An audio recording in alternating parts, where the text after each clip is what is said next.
Hello guys, I am just going to send a message in the Discord to let people know that we are streaming.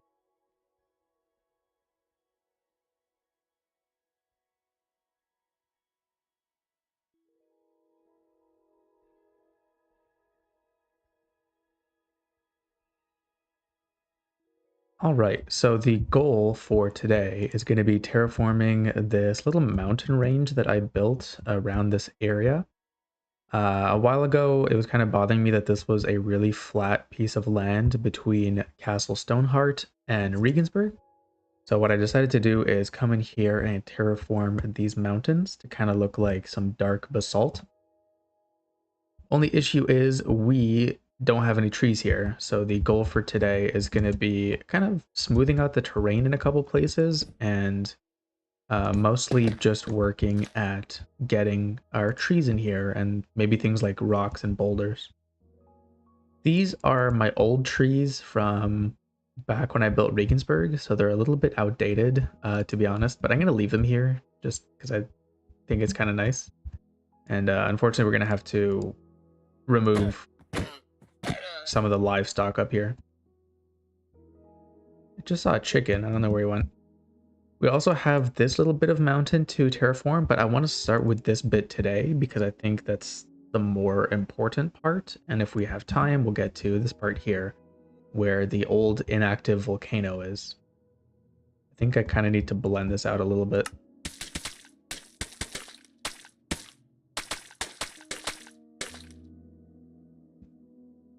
All right.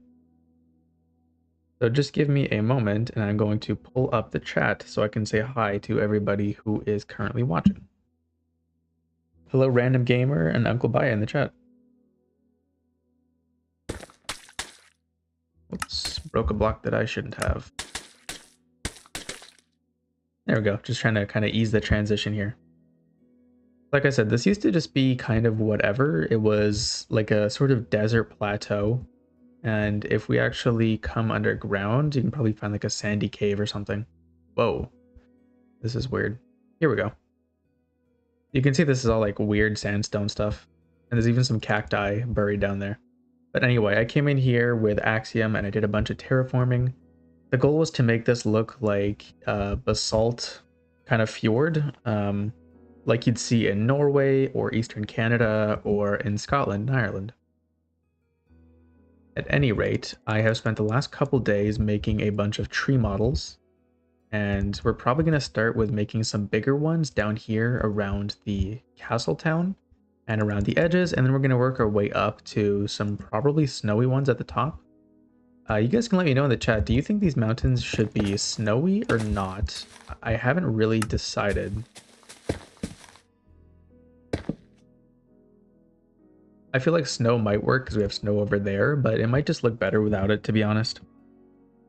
A volcano in Tretogor? Yeah, there is. Well, we have all this basalt, and I wanted to kind of explain why we have that. So we have our big old volcano. Obviously, it's inactive at the moment. It's not threatening anybody. One of the weird things with building mountains in Minecraft is that the scale is always kind of wonky, especially when you build something big, which is why I tried to build my spruce trees to be kind of small. And I'm noticing that there is an error here.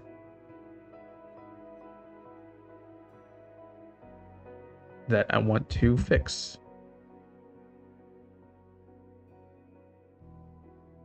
I don't really want the dirt. I want this to feel like it's really like thin soil here. So we are going to replace our dirt with pale oak wood. Come in here with our Axiom painter and just go like so. And it'll kind of smoothen out, make everything look a little bit darker, everything look a little bit stonier, less dirty. Especially up around the top here. There we go.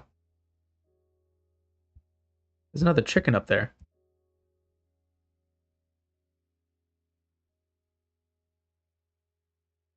I'm noticing there's a lot of dirt around here. Anyway, we'll probably have to come back in and redo part of this. And I never really decided what I wanted to do around here. So this is kind of a future project. if I start running out of time this summer, I will just put in a small forest. But if I have more time, I might come in here and do like some ruins. We already have a ruined ship over there, and there is an old ruined tower across the water. So I like the idea of this place being kind of, what's the word? Uninhabited. There is a tavern slash inn all the way up there, and then there's this place here. But in between, I kind of want the whole southern part of Tretogor to feel like dead and empty, like you're on the frontier. Hello, Akasha Shin in the chat. Toasty as well, and Angelique Luque. Nice to see some new people here. Maybe the ones closer to the snow. I see what you mean. Like maybe do a bit of snow up here, but then don't do the whole thing snowy. Although there is snow over there too, just because of generic Minecraft generation, so... You didn't want to leave some magma and lava near the top of the cone. It's a nice mix in places like Yellowstone, where bison feed on the warm plants near the snow in the winter. Huh.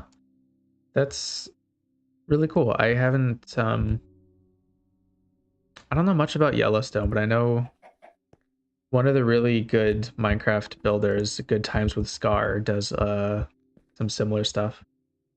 We have a Polish chicken up here. I haven't seen one of these guys in the wild yet. Fortunately, kind of has to go, but I don't know. Guys in the chat, do you think, well, guys and gals, and do you think that we should have lava in here or leave it empty? Whoops. Hey. That was way too quick. Because we could do something like this.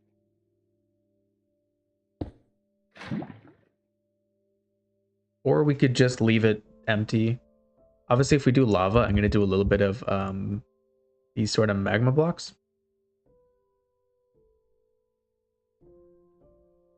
Snowy would look better. I think probably that's going to be a snowy side, and this is going to be the warmer side. What do you guys think? Lava or no lava? What's the vibe here? In the meantime, I'm going to crank the music up just a little notch. That's a little notch too much. In any case, not sure how volcanoes work. I don't know. I have no, I mean, I kind of know, but I don't really know. I don't really get how volcanoes work, I guess. Here we go. We can say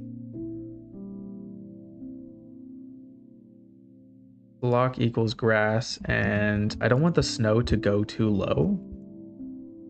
Maybe just down to around like here-ish. Whoops, took a screenshot.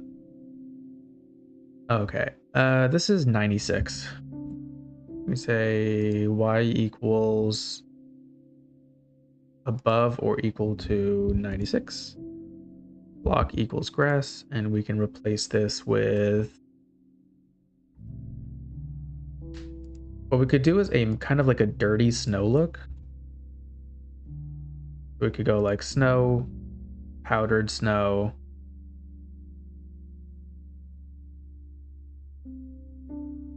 And diorite, maybe? Bring that in a little bit.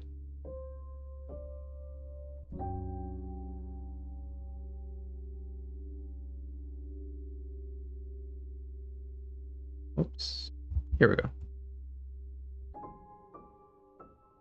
So that would look something like this, which I think might look better than ordinary snow by itself. Are you on the newest version of Minecraft? I am not currently, no. As you may have noticed, I have a lot of mods working right now, and I need to wait for a bunch of things to update. But if you guys are interested in... I had an idea. I want some input for my people in the chat. Would you guys like to see me give my take on something like a flying ghast like platform, something like steampunky or that kind of thing? Because I had an idea for it, but I don't really have a design If it's something you guys would be interested in, I can work on that a little bit. And if you guys aren't really, I guess, steampunk folk, I get it, because I'm not usually either. And I won't really get into it.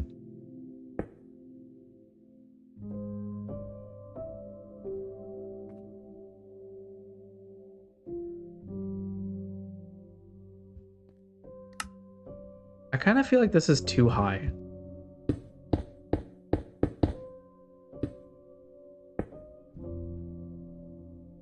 I don't want my lava to be this high. I like the idea of it being like a, it's like a lava tube. If it's at this point, like the people in Tretogor have like about 5 minutes before it starts killing everyone. So I'd like to, I think, bump it down a little bit.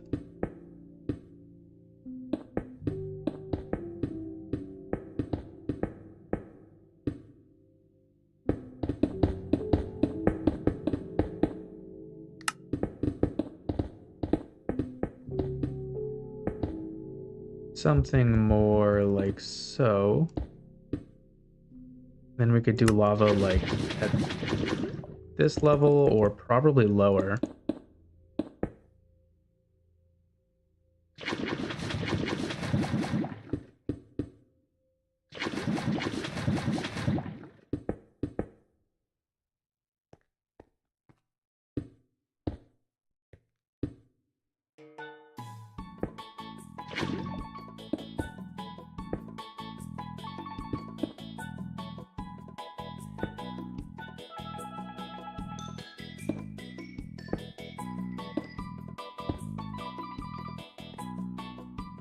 Kind of like that.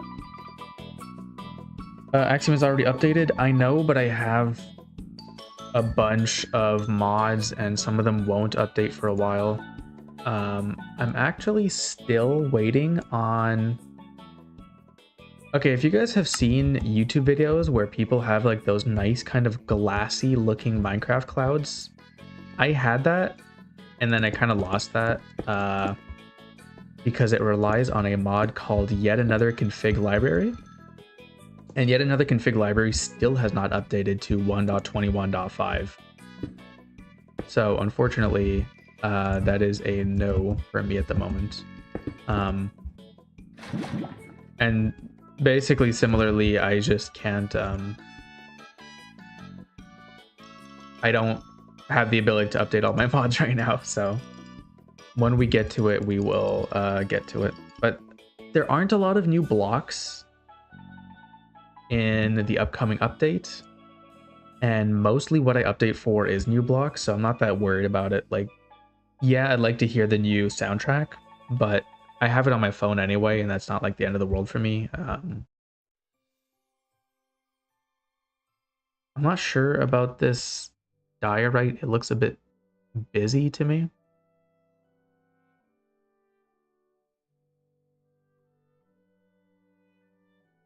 I could try like this, but that doesn't really work.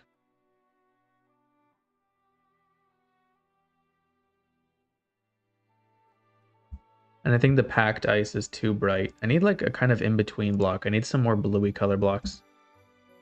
Let me see what's kind of close to snow. Stripped pale oak is kind of close. Calcite.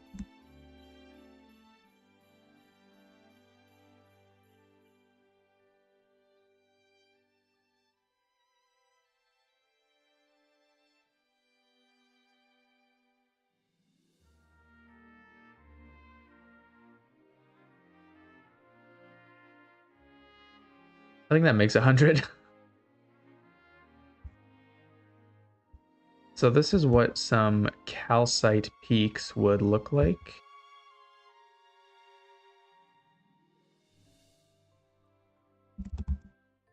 Obviously, I'm gonna like actually come in and paint it more properly, but I think I kind of dig that. I think I kind of like that for our snow. I've always liked steampunk. You should go with whatever inspires you. I like the mountain with the snow. It looks really good. I feel like the mountains are a little low or short in proportion to certain terrain structures. I agree.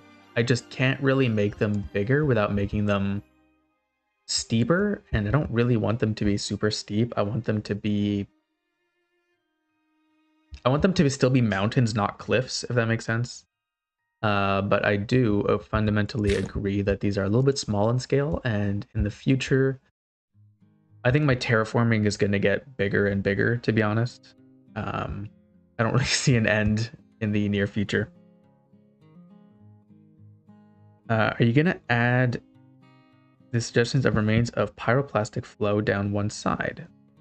Ooh, okay. Can somebody let me know in the chat what the remains of pyroplastic flow look like? Because I don't know. Calcite, kind of funny in the comments yesterday. Yeah, I've been trying to find the time to stream. It's, well, time and motivation, to be honest. But anyway, I like the calcite. It kind of looks like dirty snow. I just need to make sure that it's covering everywhere it's supposed to be. And then we can actually come in and do it, like I said, manually. Well, not manually. That'll be like the last bit, but basically we're going to take this out, make this really small, and come in places like this. Just come down a little bit further. In places like this, I'd like to kind of stretch it out and connect it to this snowy kind of area.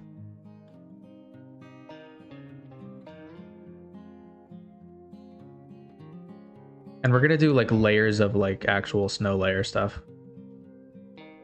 Like I said though, this is kind of our beginning bit. I hate that Minecraft mobs just kind of spawn wherever, even if you turn like mob spawning off. Can't really do much about it though.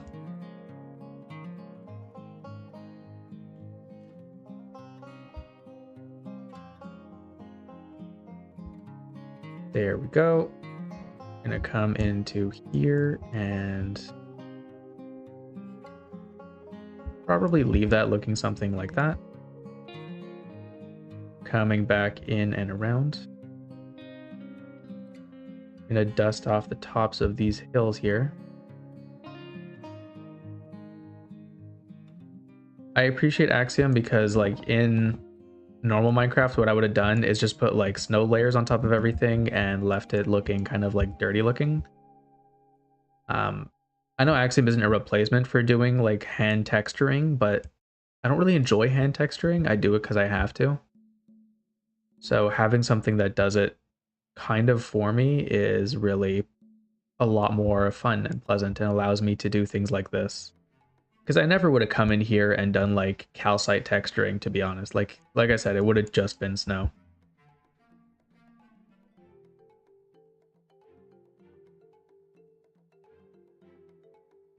Coming in and around here.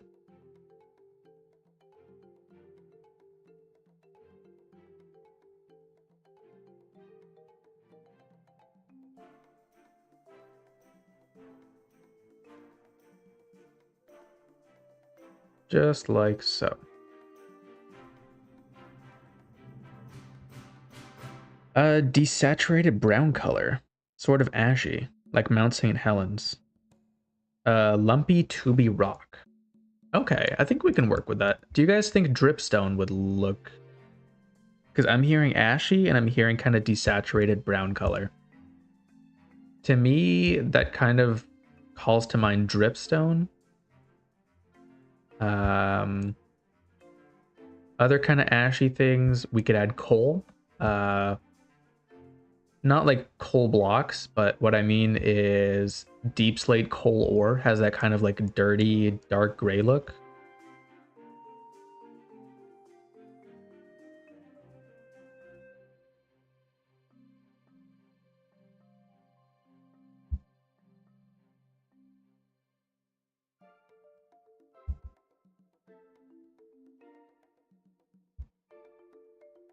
There we go. All right, I'm happy with how this place is going so far. Still have a couple things left, and one of them is that I want to make it look like there's kind of like snow falling down in some places.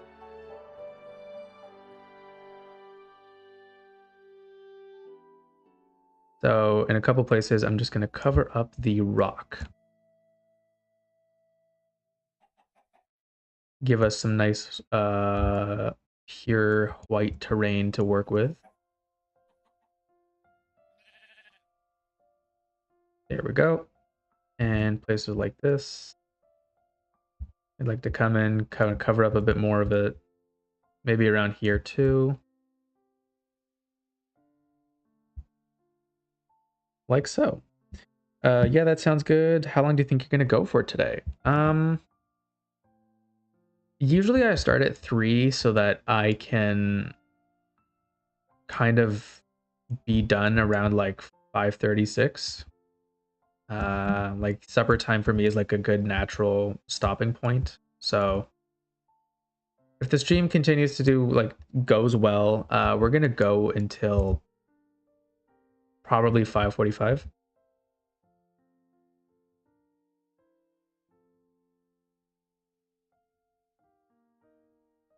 Of course, if something happens, like I start to lose my voice, which is always a possibility with streaming, then we'll kind of cut things off a little bit earlier.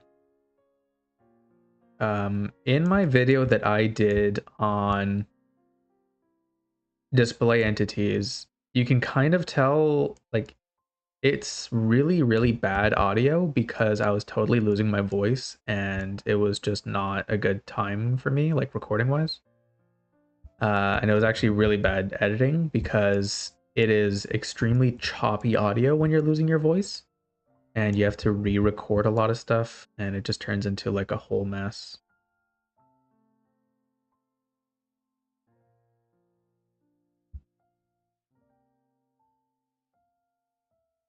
There we go. I think this place is looking pretty snowy. I like the way our snow looks. I think it looks pretty good. You should make the biome on the mountain one of the mountain biomes that goats spawn instead of pigs and sheep. That's a good point. Okay, I made it this color. This is meadow. Pretty sure. Hold on, it says it somewhere. Yeah, Minecraft Meadow. Minecraft Meadows have this kind of like pale grass, but not really bluey. I find the Minecraft regular mountain biome grass has kind of a blech color. And actually the meadows, the reason I chose the meadows really is because it gives you a really dark blue. Okay, back to that pyroplastic flow stuff. Why don't we try a little bit of dripstone?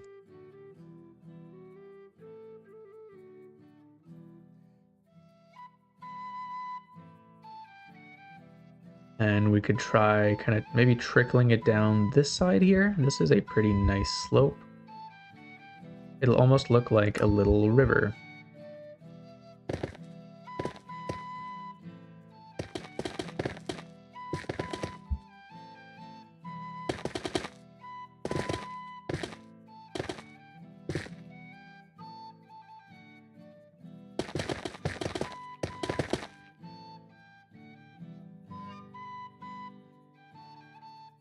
All right, so that's something.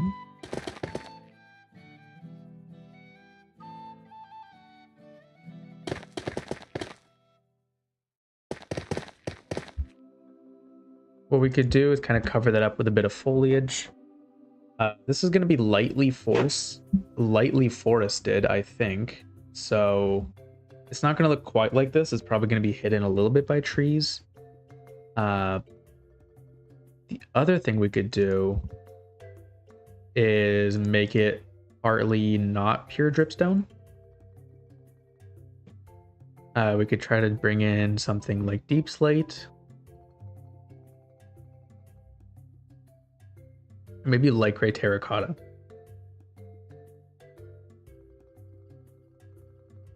Something like that, just to give it a little bit of texture variation. What do you guys think?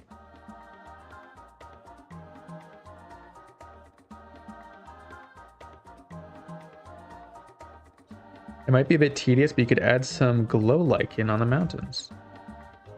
I could come in and do a little bit of glow lichen.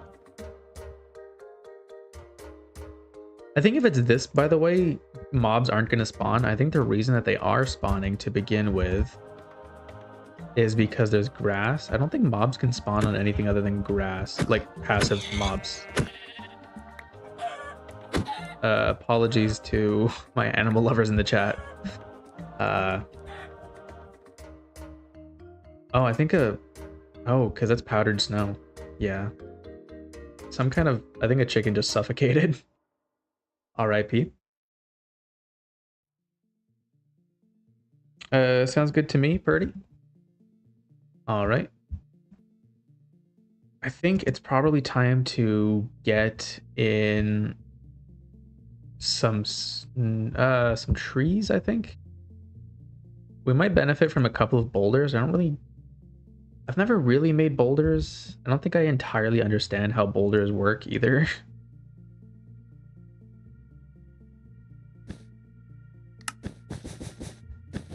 There's a mountain near me that has a bunch of boulders, but that's because there was a big rock quarry.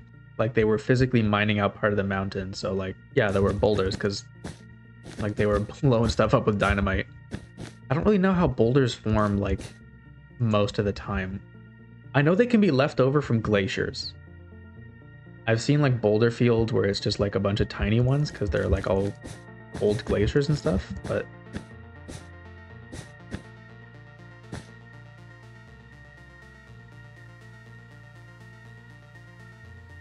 yeah, I think just a couple little boulders like that will probably do us some good.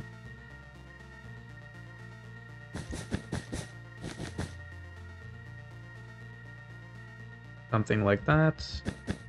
Maybe another one down here just to kind of break up the woods, because this is going to be a kind of mixed forest, like mixed deciduous and coniferous. By the way, somebody mentioned in the Discord today that I should do another tree video, and I've collected my thoughts, and I think I probably will do another tree video in the upcoming-ish sometime. People are always asking me to do different kinds of videos, and I want to get to them all.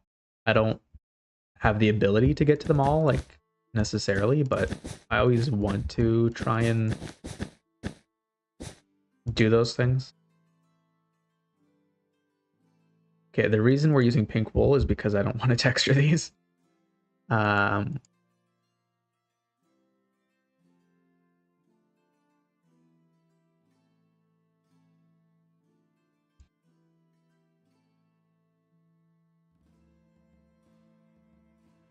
No.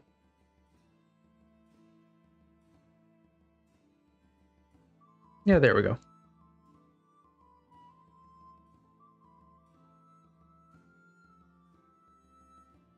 Frozen magma chicken dinner.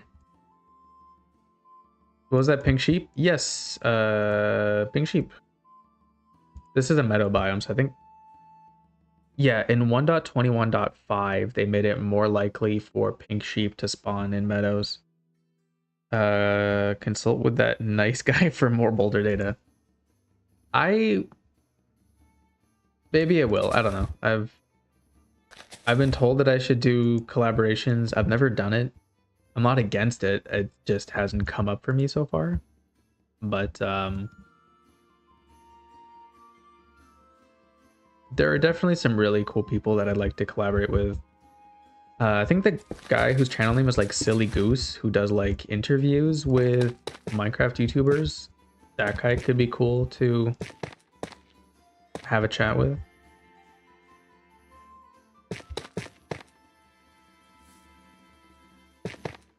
Trying to make something that kind of looks like some kind of like obelisk monolith thing.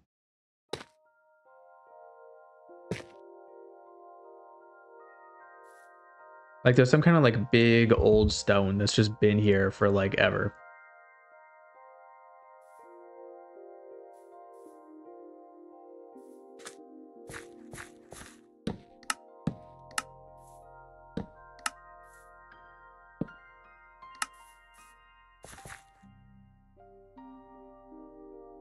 can't reach my down key. It's under my microphone.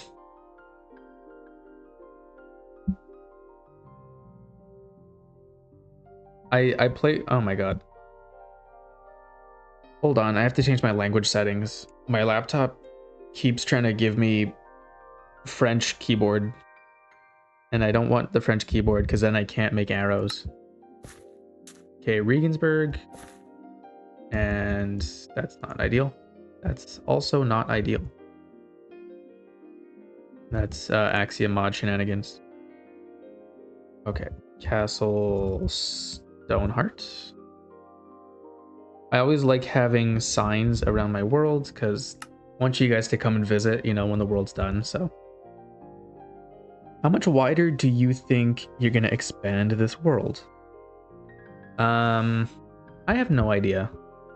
I've always treated Tretogor like a kind of naturally growing thing, and that's why sometimes it grows in ways that people don't like.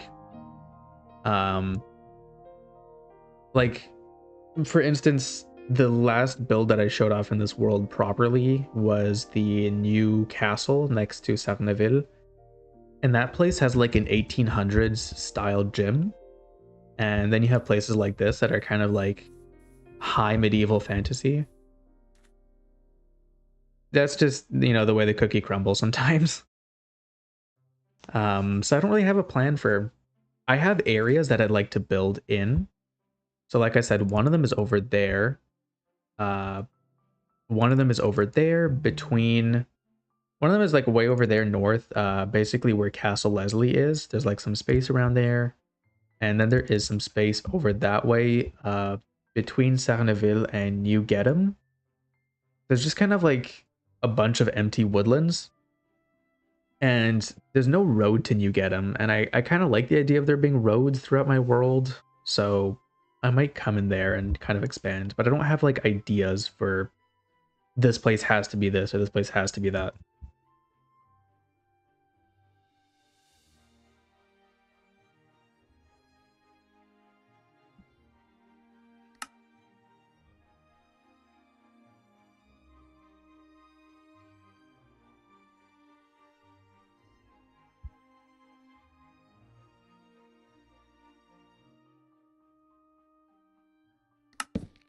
Oh, God.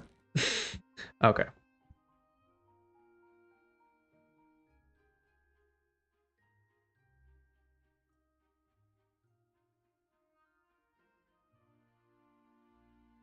There we go. Just trying to make some helpful signs. I don't really like that there's sand here, so I'm probably going to remove the sand. And come in here and just paint it all dirt.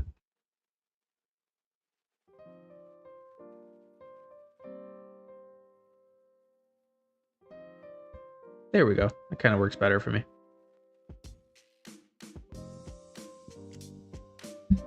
I thought that was sand. That's like a diorite or calcite or something. Anyway, this is going pretty well so far. I know I never really officially showed this off, but I kind of have here and there. But anyways, this is like a big, giant old bridge that kind of goes with the Tretogor Gate.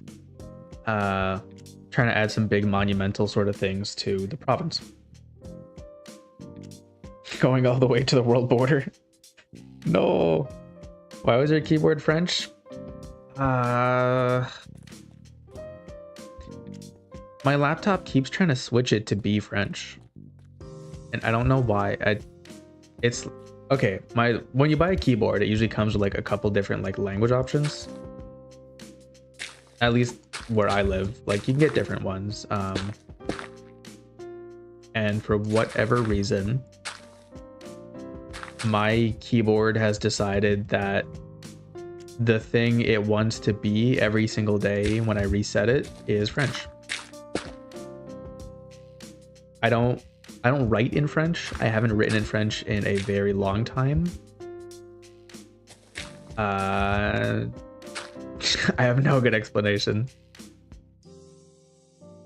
Okay, so actually coming in here and getting in our trees.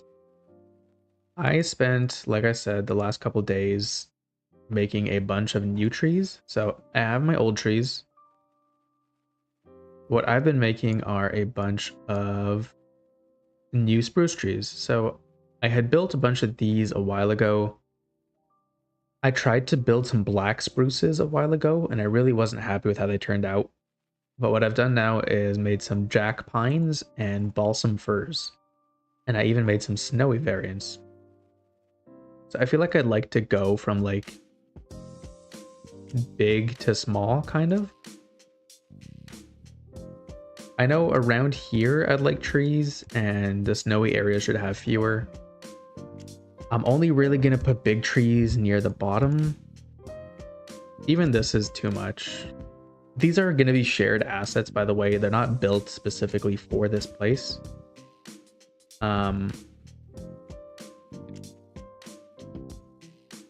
Basically, I kind of built these for the Whaler's Wharf, and then I realized that I could just use them here. So I'm gonna use them here.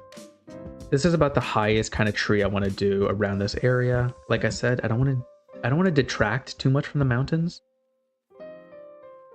I feel like I should try and complete one section of forest at a time.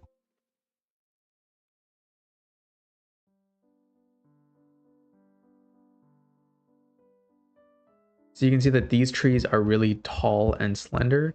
They occupy the kind of, in a forest, they occupy like the highest level of the tree line, where they typically are. And they end in a little point here, which is just a black candle.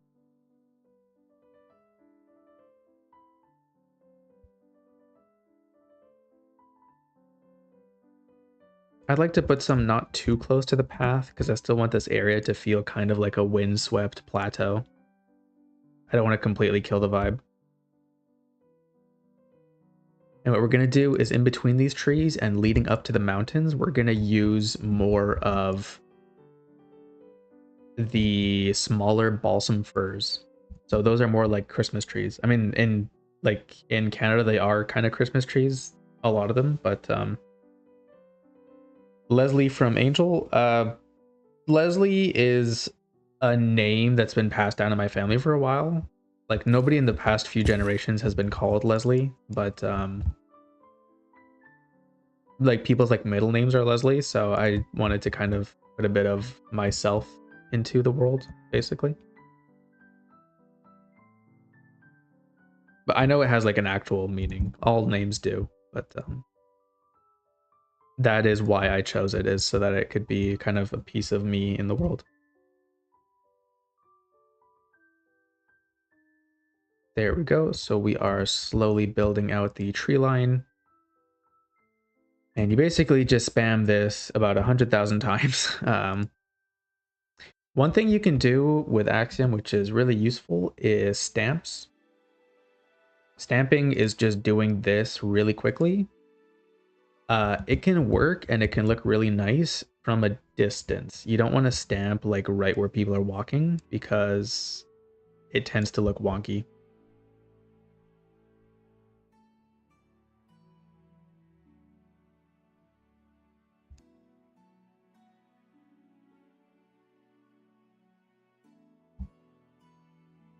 I'll show you. This forest that I showed before is like really dense. This is all stamps. So you can see it doesn't really make sense. Like no forest in the world really looks like this. But it only really needs to be seen from like here, and from here it looks fine. That's where you can use stamps. Up close, don't use stamps. um, I feel like some Pacific Northwestern forest with some animals and flora would fit really well with the stone monument thing. I'm going for Newfoundland specifically. I looked up like most common tree species in Newfoundland, and that's why I'm going for these ones. But a lot of it is similar species.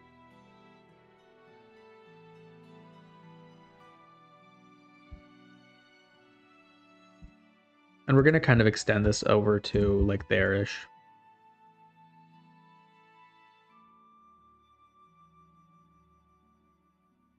Those are some smaller trees, and the smaller trees are basically for like here so that we don't dwarf the mountain too much.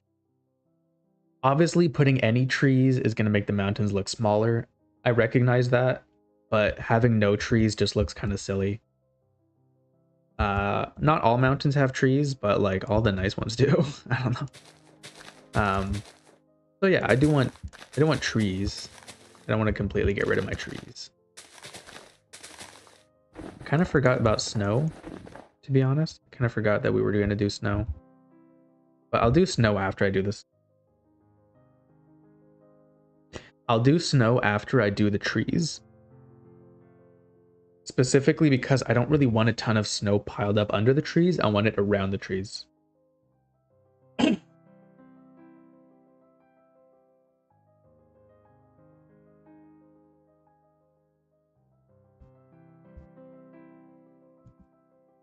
There we go. Another one of our jack pines. Gonna get rid of the dandelions because they're not really mountainous tree species. Oh, and I had said that this was gonna be a stream where we kind of talked about anthropology a little bit. Okay, so I know that I bring up anthropology like generally a lot just because it's like what I do now, but I know not everybody really gets what the whole thing is, and I get asked a lot what anthropology is. So I wanted to take a live stream to kind of go over it a little bit. So, anthropology basically starts out as a colonial sort of thing. Anthropology gets really popular around like the 1800s and early 1900s because basically colonial governments are going across the world and they are trying to like rule populations. Like, you know, the British Empire goes to South Africa and Canada and different parts of Central Africa and India and stuff. English people ruling in England, easy. English people ruling in India kind of takes some work, and part of the work that that takes is trying to understand the local population. And in trying to understand the local population, they kind of created this field of people who study foreigners. So sociologists would study like Europeans, and anthropologists would study non-Europeans effectively. And this was kind of how it went for a while. And eventually anthropology kind of grew into its own thing, and nowadays it tries to separate itself from the kind of colonialism of it all.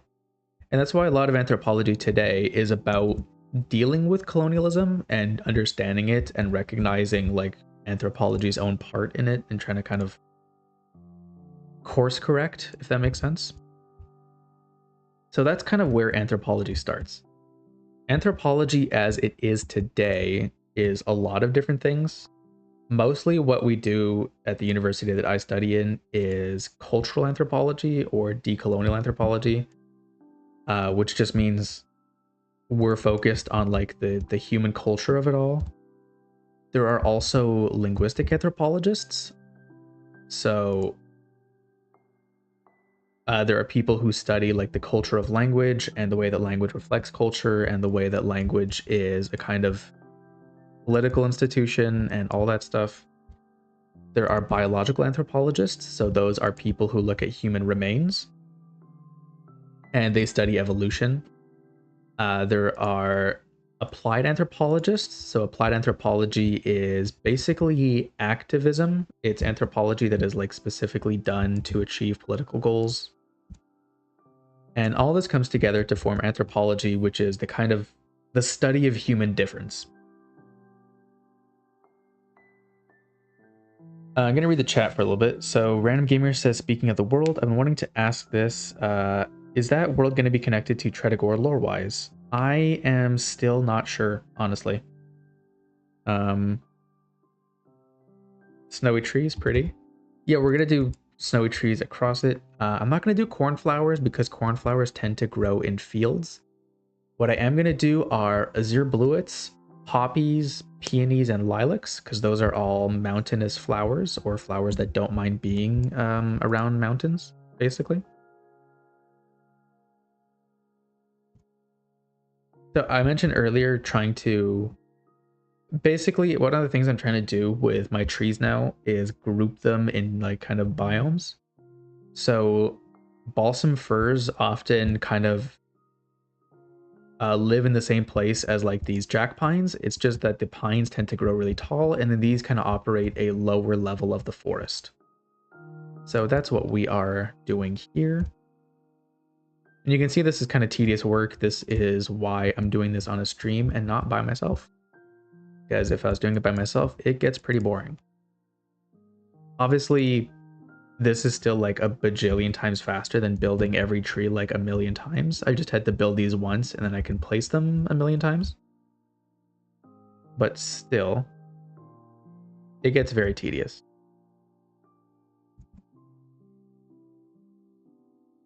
And just like that, we kind of have a little boreal forest now. Other than random stuff, we say, isn't it all a piece of you in the world?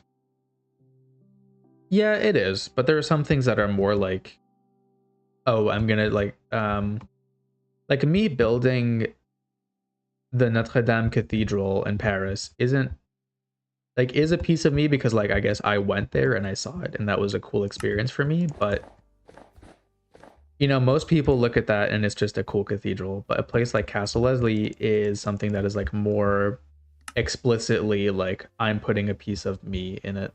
If that makes sense. It's all kind of subjective.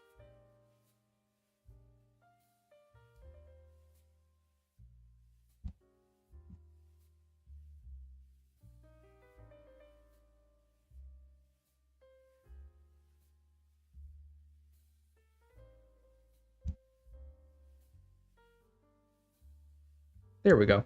I'm happy with this. I do have some bushes and I'm going to place bushes in here. But right now, I think what I want to do is start moving into our snowy trees. Just to, you know, keep things interesting, show you guys kind of what they look like. Obviously, we are going to go for mostly short trees, except down there is kind of like a depression, so that one's fine.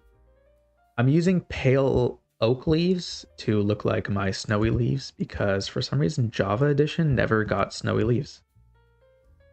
Even though I think we should have. In places where it dips down, I'm going to use my kind of bigger trees, and on the little peaks, obviously I'm going to use, like that's way too big. Something more like this is more appropriate, I think. I don't think it's shrinking it too much. Hello, a seagull. Okay, so anthropology.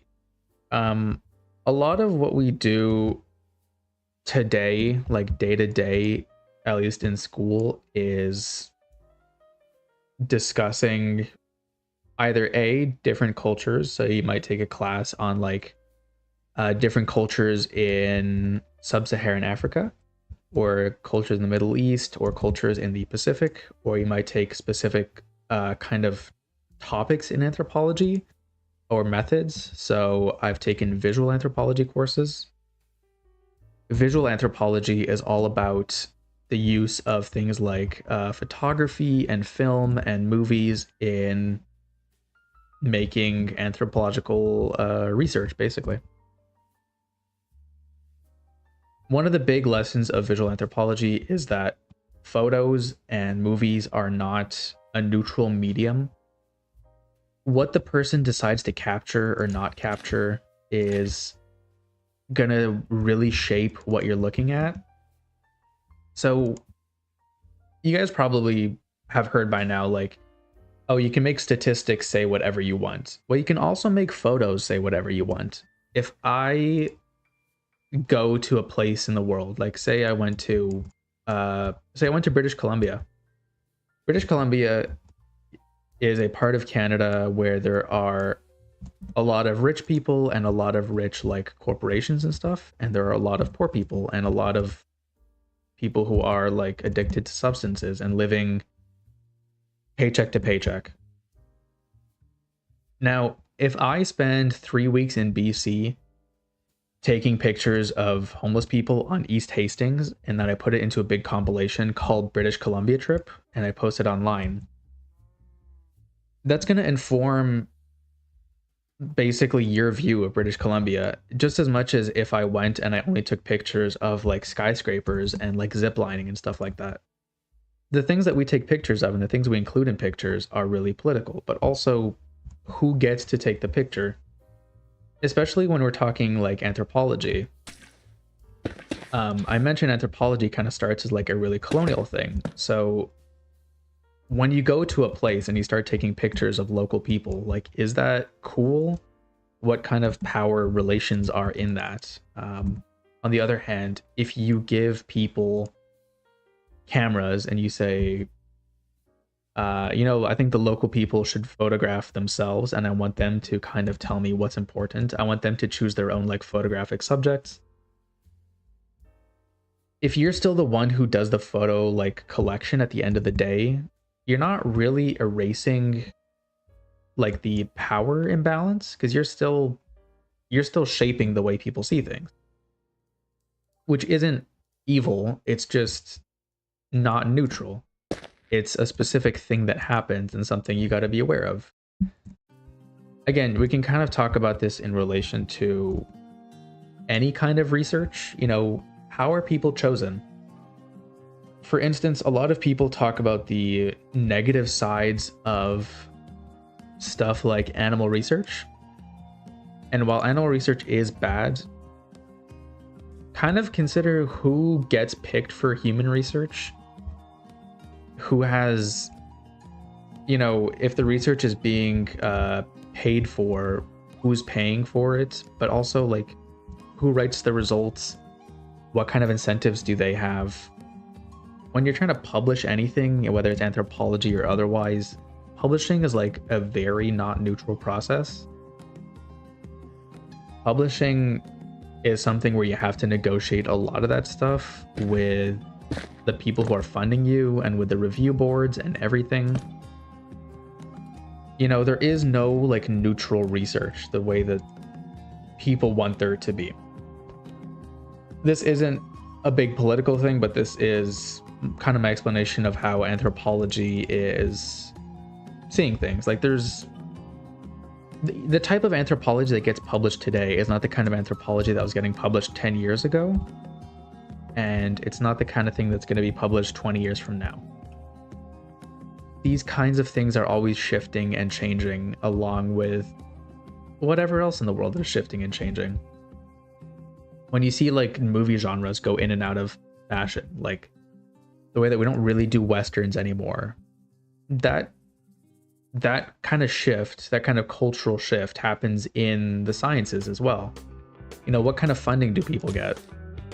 Anyway, I know this isn't Minecraft stuff, but that's why I said that today was going to be a bit of an anthropology chat.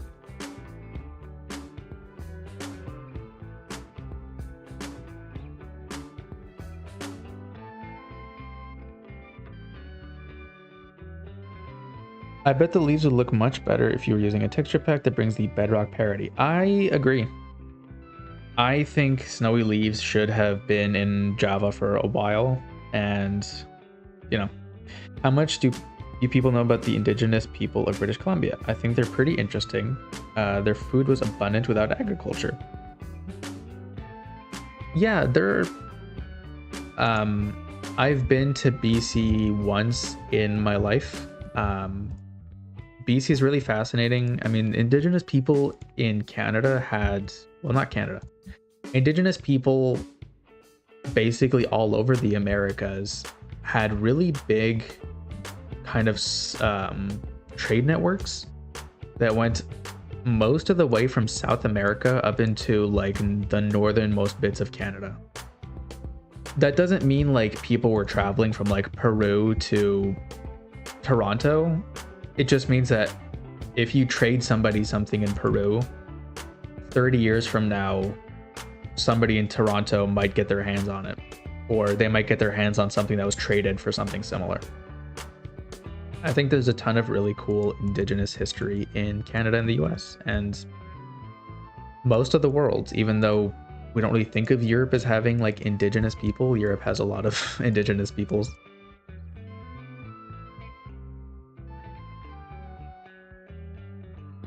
This is one of my leaning trees. One of the things I want to talk about when I make a tree video properly is what kind of tree varieties you should have. Leaning is always a good one. You always want to have some kind of crooked double tree, leaning tree, broken in half tree. Dead trees are good too. This is a dead tree. Usually for my dead trees I use mangrove roots, but this time I used a bit more of the snowy stuff just so that it blends in better because that mangrove is really brown. Anyway, things are getting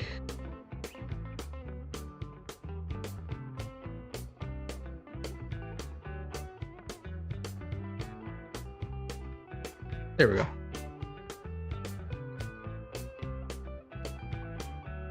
Things are getting pretty cool here. I want to see if I can't put in some bushes.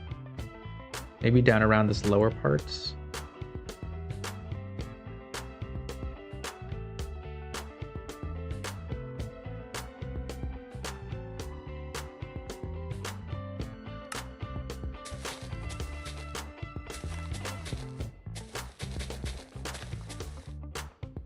There we go.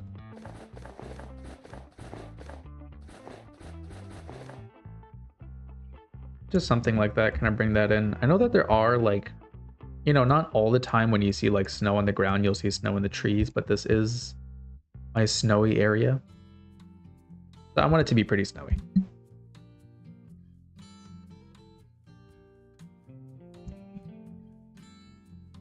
Oh, whoops. Hold on.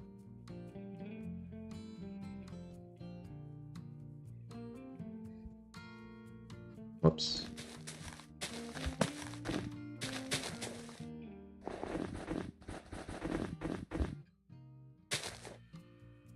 I don't know, it's not perfect.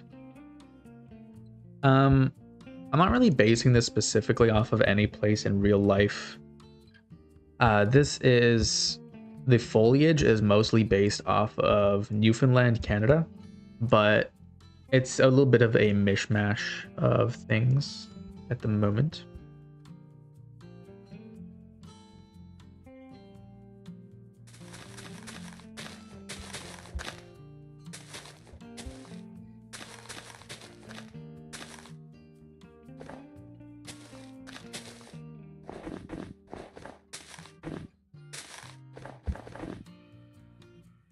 All right. I'm mostly happy with how this is going. What I want to do now is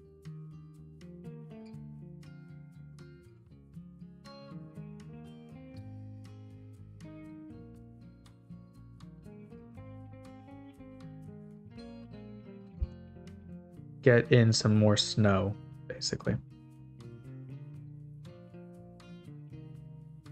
So what we're going to do is set up a bit of a complicated command. But it's going to look like this.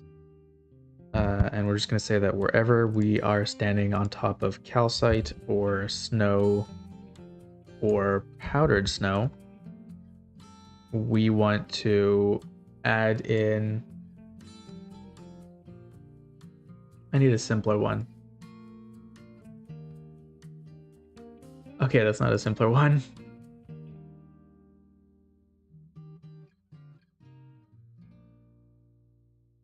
No, I'm just going to add in a single layer of snow right now, and then we can come back in and do more. Oh, shoot. Hold on. Okay, undo that. I've got it. We're going to leave a little bit of this uncovered. Like so. And we're going to make sure that this can see the sky. The see the sky part is important because I don't want it to be underneath our trees, basically. Because now if we come back down here, you'll see that there is snow, but we don't really have snow underneath our trees too much.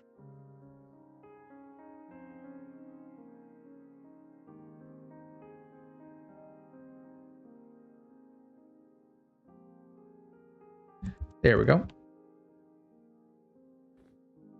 I'd love to see you do more snowy builds. Thanks. I tried to do some snowy stuff a while ago. I was making like a kind of Minecraft RPG thing. I kind of just got frustrated and gave up on it, but I would like to do more snowy stuff. I think there's a lot of good. The snow layers in Minecraft are really good. If we had that for like sand, it would be crazy. You can do Control Z to do undos faster. Thanks for the tip. Have to go. Great stream. See you, a seagull. All right. So what I want to do at this point is say something like this. We're gonna go block equals snow. And basically this is just gonna start doubling up in some places.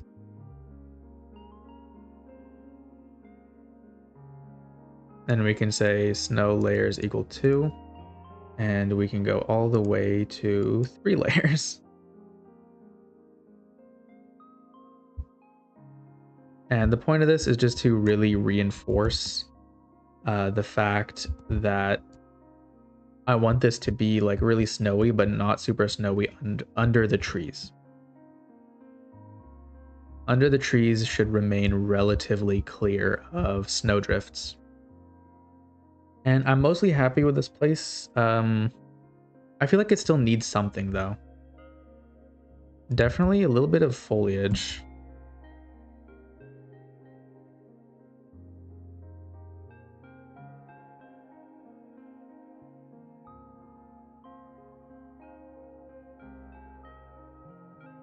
Here, I'm just going to save this preset so that we can come back to it later. We are going to find our bushy grass.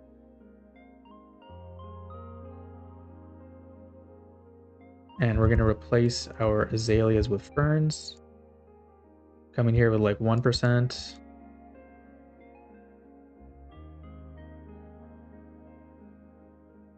Something like so. This might be a little bit too grassy. I think this is a little bit too grassy.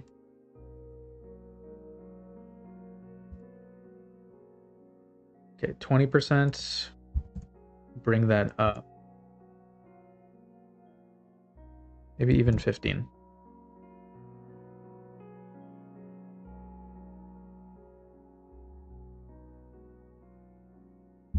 There we go. That should be a little bit better. Yeah, I think that's nice. And we can come in here and do a couple groupings of tall ferns. Like so.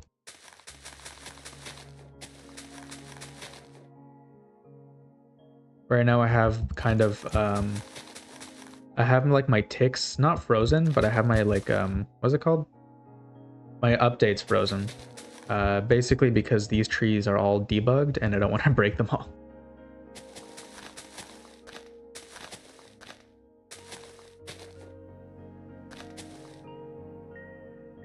Here we go with our fern layer. I really like the color of the meadows grass compared to, so this is old mountain grass. Old mountain grass, super blue. Meadows grass, kind of a nice middle point between blue and yellow, in my opinion. There we go. Can get in some of that right over there. Bring some around on this side. See, just like super gray and desaturated. I just need a little bit more green, a little bit more color in my life. We can also come back in here with our junipers.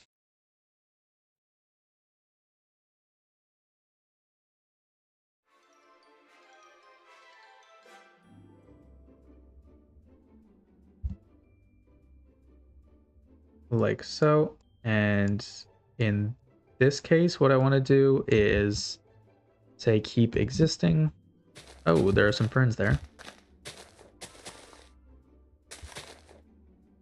There we go. We can start kind of getting in some spruce leaves down around the forest floor.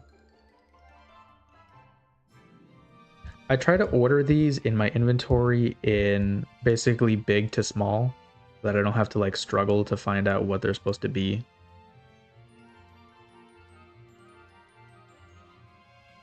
And we can come in here. This area is a little bit sparse. So we can come in with a bit of a bigger, deadish looking one. Like so. And I feel like we still have just a little bit too much open space here. Maybe what we can do is come in here with our flowers. Like I said, poppies are really big fans of this kind of mountainous terrain. So we could try putting a couple pops of red, or we could go more subtle and go for azure bluets. Europe's indigenous peoples include the Samis and the Basque. Yes. Although, like places like England and stuff do have indigenous peoples. They're just not considered that way because of the kind of culture, I guess. I mean, it's always kind of a... Indigenous, again, is one of the like really politically not neutral terms. Most things in life are not politically neutral, but my point specifically being that who gets to be considered indigenous and what kind of status and stuff comes with indigenous identity, that's really that's stuff that people have to fight a lot for. And there are also people who don't see themselves as indigenous, even though they are, for various reasons.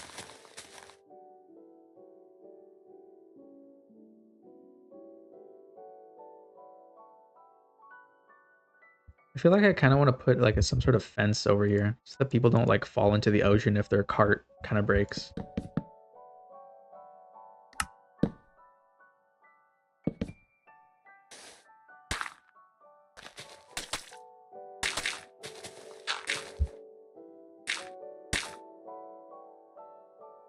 There we go. I feel like this place is coming together. I think it looks a lot better than when we started.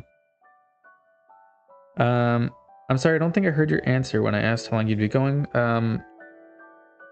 Probably until about 5:30, 5:45.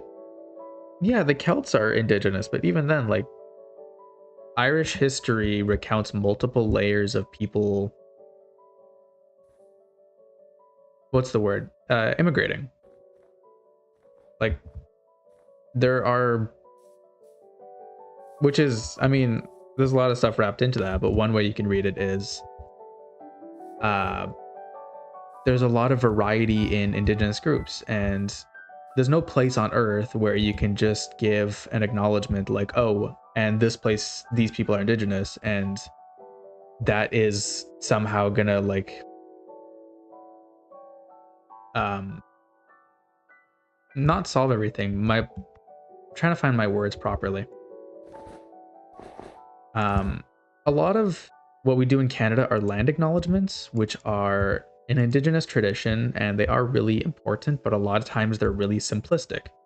So a full land acknowledgement would really acknowledge the history of the land and people who live there and a lot of the different groups that live there, whereas the kind of typical Canadian land acknowledgement only really focuses on like whatever group can be legally said to have had permanent habitation, which leaves out the fact that a lot of groups of people migrate, and a lot of places were like meeting points for multiple indigenous groups and sites that were really important for multiple groups. Obviously, this is a Canadian context. This is more what I am familiar with. But there's no place in the world where you can just say, oh, and there used to be like Celts here, or oh, and there used to be Romans, and that's like the full story. You know, humans aren't that simple. for the better. I mean, humans have a lot of like weird, cool stuff going on all the time in a bunch of different places. I think humans everywhere have done some really weird stuff and really bad stuff and a lot of really cool and good stuff. And most people day to day are, just trying to live the same way you are.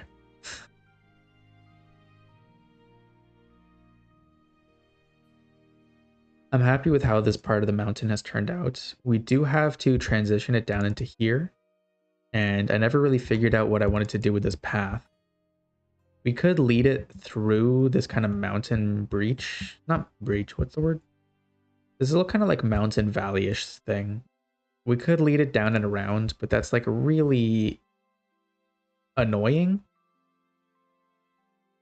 Guys in the chat, do you guys think we should bring it down around here or cut through in front of this guy's house? Or we could cut through over here by the greenhouse.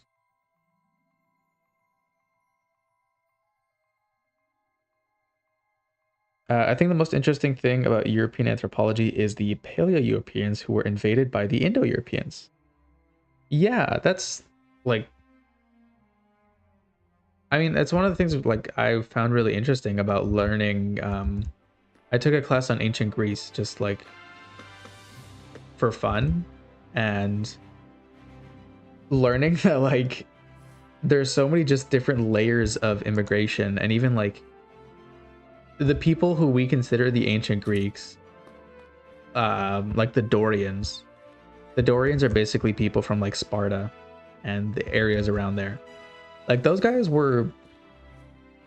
they weren't even there like the beginning of like the Bronze Age. They were some very late comers, and to us it's like, oh well, they're like 3,000 years ago, they're like indigenous, and it's like, no, not even. Like the Doric people replaced the Ionic people, who replaced the people who were there before the Greeks, who were probably Celts, but there were probably people before the Celts, I think. Very messy, interesting stuff. There's a lot of really cool stuff to get into.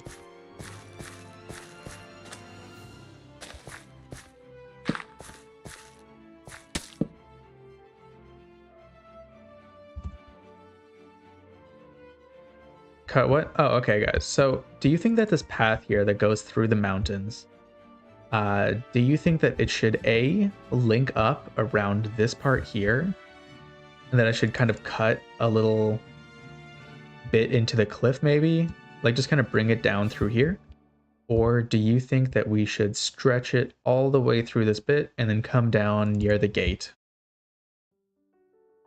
I feel like I'm kind of inclined to bring it down around here. We would just have to move a couple things. And have to flatten out the terrain a bit. Because right now it's a little bit steep for a path. Stop on the hill, not lower. Okay. You forgot the Minoans. Yeah. And the Minoans were not like the first people. There were people way before the Minoans, but the Minoans are really cool. I am a big Minoan head. I think the Minoans are very interesting people. If you guys know the YouTuber Trey the Explainer, he's big into the Minoans as well. I think Trey the Explainer is great channel. Bit of a weird Twitter feed, fair warning, but Minoans are great.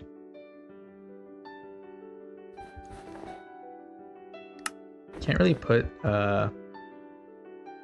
snow on top of powdered snow, as we have learned. Celts are a bit more north. No, dude, they're the people who were there. Okay, the people who were in Turkey before the Greeks were Celts, and the Basque people are Celts, and most of Italy and Germany and France and England and all that stuff was Celts. Parts of North Africa were Celts, I think. Don't quote me on that one. We think of Celts today as like Britain and stuff, but that's like the end of like who was left of the Celts. The Celts were basically everywhere. But then who are the Celts and who counts as Celts and who's not a Celt and who wants to claim heritage from the Celts and who's like, we're totally not Celts, we're a different thing. You know, that's, again, that's all political. Can't really escape the politics of it. Whenever human beings get involved in anything, it tends to get very political. What's his Twitter feed? Joe Fiend? A lot of I'm gonna say a lot of sexual or sexual adjacent content. Trey the Explainer is, dare I say, a femboy, basically.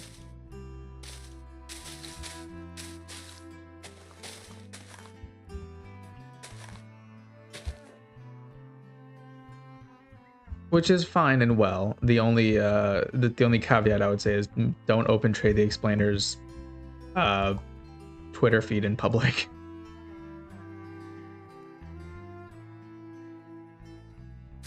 All right, so you guys said that we should come in around like here, so we are going to try and kind of loop things around here. Not the easiest thing in the world, but I think we can manage.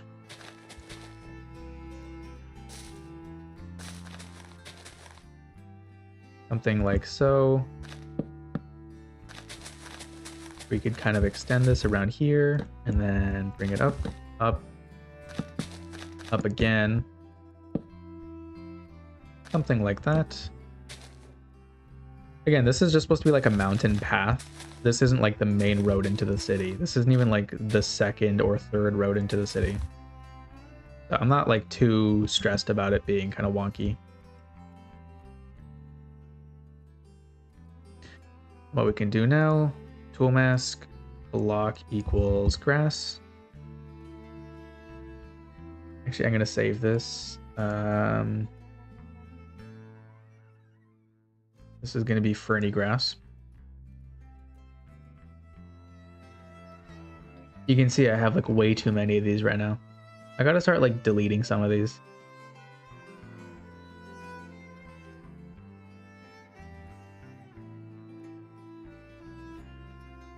Minoans were in Cyprus. A little bit, but Minoans were mostly in Crete, in the big Greek island. I think they were a little bit in Cyprus though. Again, don't quote me on that. I'm not. I took this class for fun. I'm not. I like history, but I am not a historian. I am an anthropologist. Not legally, but you know, like I'm taking the classes. I'll get there. Guys, I'm getting my bachelor's like end of next June. Isn't that crazy?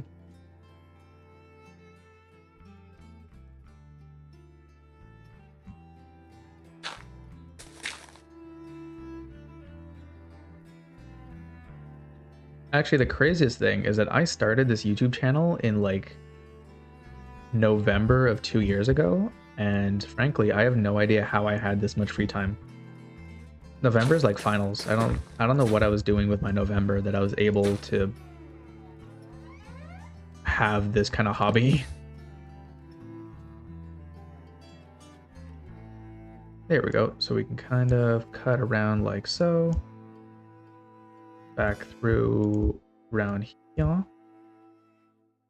Bring it up, and there we go.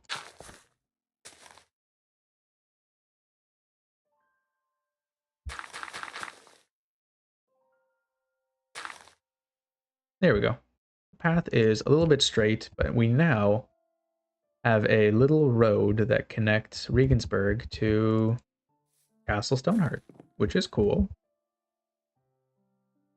I think we should probably put a little sign up here just to let people know what way they're going.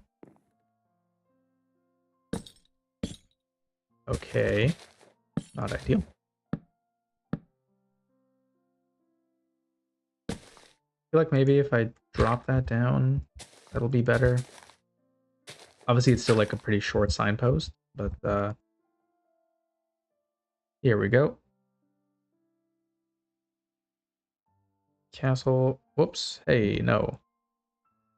Castle, Castle. There we go. Stoneheart. Et voila.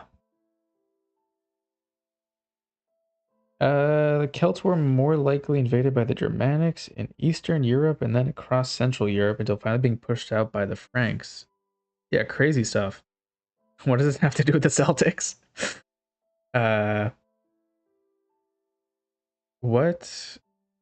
Trey's videos are great. His jokes are fun. Yeah, I like Trey's videos. I like his like online persona. Very inspirational. If you guys are into archaeology stuff, definitely check out Milo Rossi, uh, Mini Minute Man on YouTube. That is a very good channel. Kind of similar stuff to Trey's thing, but like not. It's not one for one at all. Like it is very definitely a unique channel in its own right. But if you guys like Trey the Explainer, you'll probably like Mini Minute Man.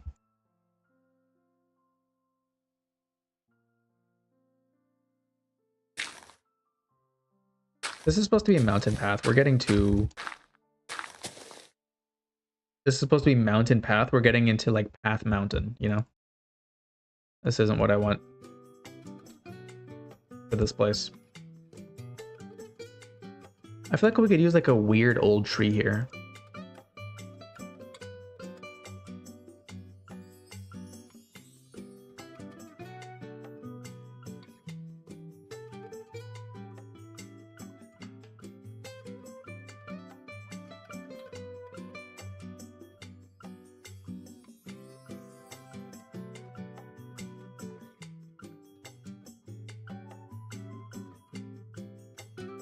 It's so tall though. Oh my god. That's not even the tallest one. I've said it before. Having big trees shrinks your mountains immensely.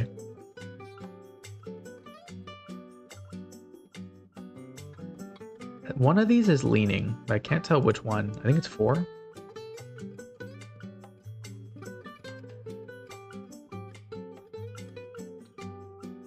Yeah, 4 is leaning. There we go. I feel like this place is coming together.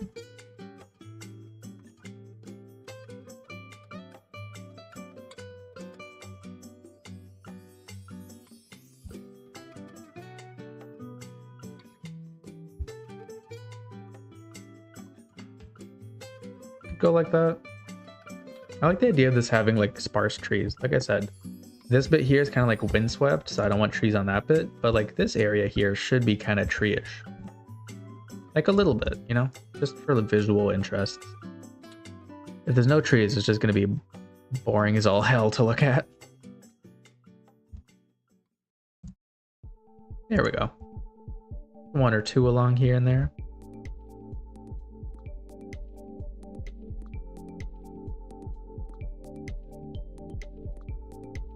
I use Anthropology to determine how I build, using biome-consistent blocks to reflect the culture of the biome for lore.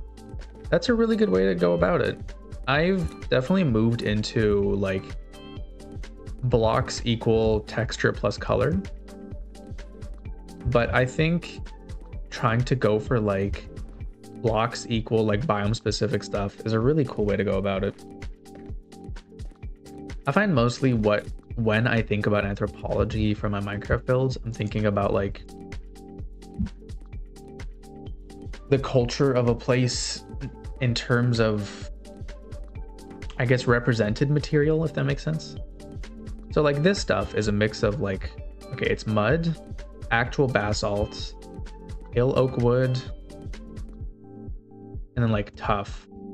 These are all technically kind of volcanic, except for like pale oak wood, which is like fantasy trees. But mostly my point with this is just that there are like dark mountains here, and when we see people making like dark roofs, like they're using like dark mountain stone or whatever. We have spruce trees because, you know, there's a lot of like dark oak around here and stuff. So, you know, I want that kind of like dark wood to make sense.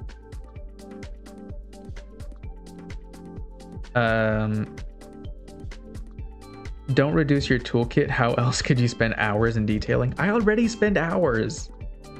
This is 4:25 p.m. Do you know how much of this place we've done? Half of one mountain out of like 3. We haven't even done this side of the mountain. Crazy. Minecraft detailing is a huge time sink.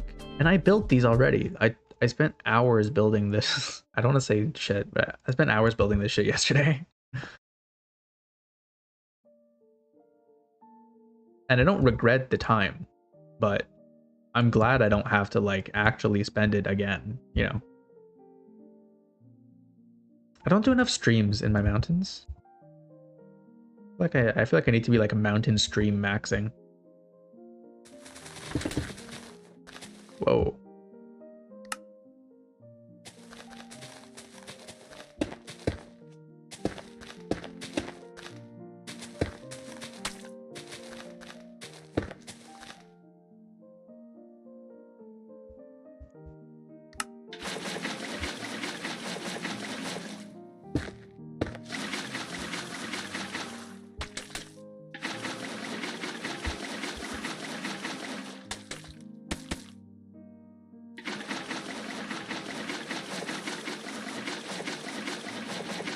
Again, I love that like meadow dark blue water.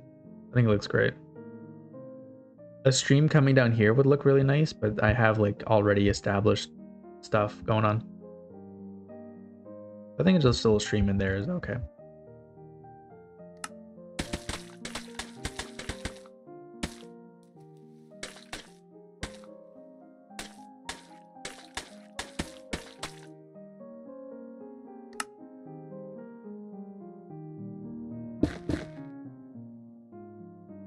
There we go.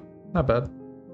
Again, just something to kind of break up the forest, because this is going to get pretty foresty, and I don't necessarily want it to get super foresty. Actual bath salt. Yeah. What have I been missing?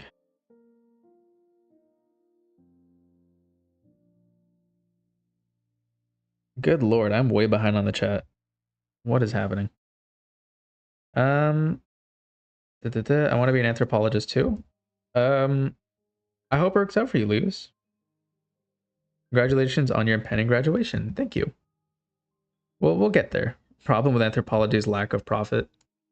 Yeah, unfortunately, all the things that I'm good at in life are kind of that. Like, I gotta be honest, guys, like, Minecraft live streaming is not really paying the bills. Uh, you know, for a while in my life, I wanted to be a historian. Historian doesn't really pay the bills. I have considered swapping to sociology. Same kind of issue. You know, I've considered going into like poli-sci, same kind of issue. I've considered being an author, like a novelist, somebody who writes stories and poems and stuff. Not poems, but like short stories. Same issue.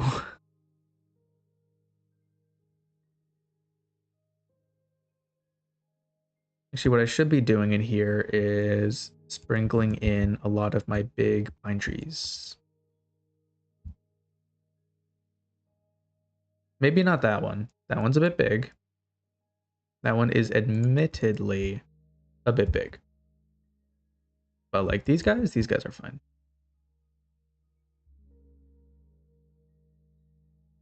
One of the things I talked about recently is that like I don't know about recently. One of the things I've been asked before is how do you make your builds not feel super close together?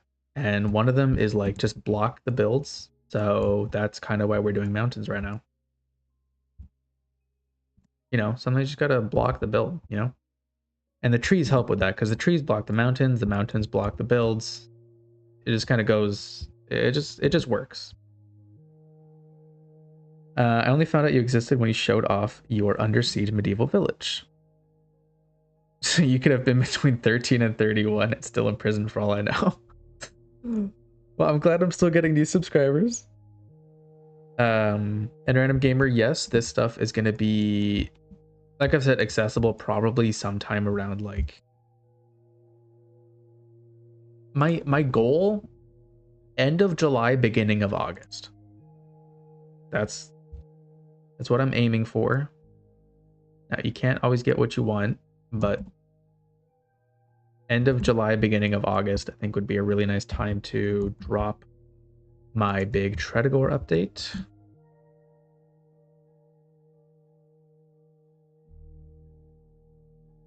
I really like these trees I did. They look kind of like rough and scraggly and gross, but that's kind of the point. That's what jack pines look like in real life.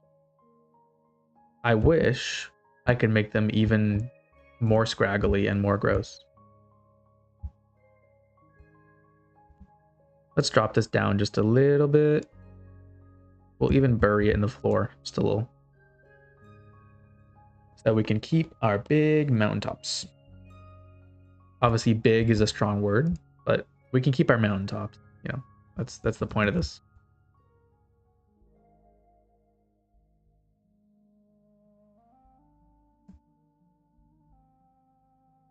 Whoops, I'm typing in chat. Okay. Most interesting fields always pay the least. Yeah. No, I agree. I don't, you know, I don't think pay correlates to how worth something is to doing, but you know, I do think about the money of it all. As I think most of us do from time to time. But at least I have the means to be able to go up to like a master's or a PhD if I want to, which I may not. Still haven't super decided.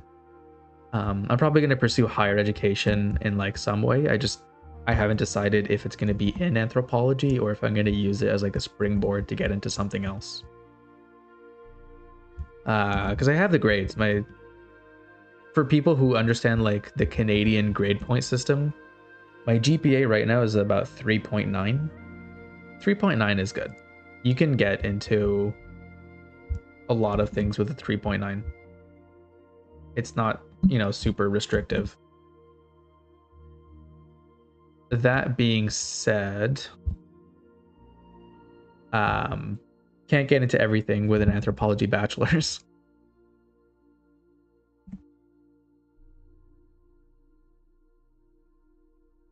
I remember how beautiful the stained glass colored the sky to reflect the flame and smoke. Oh yeah, that is in the siege castle. I really like that burning house. I will definitely do another burning house in the future. I'm not giving up on the burning house vibes. I think it looked really great.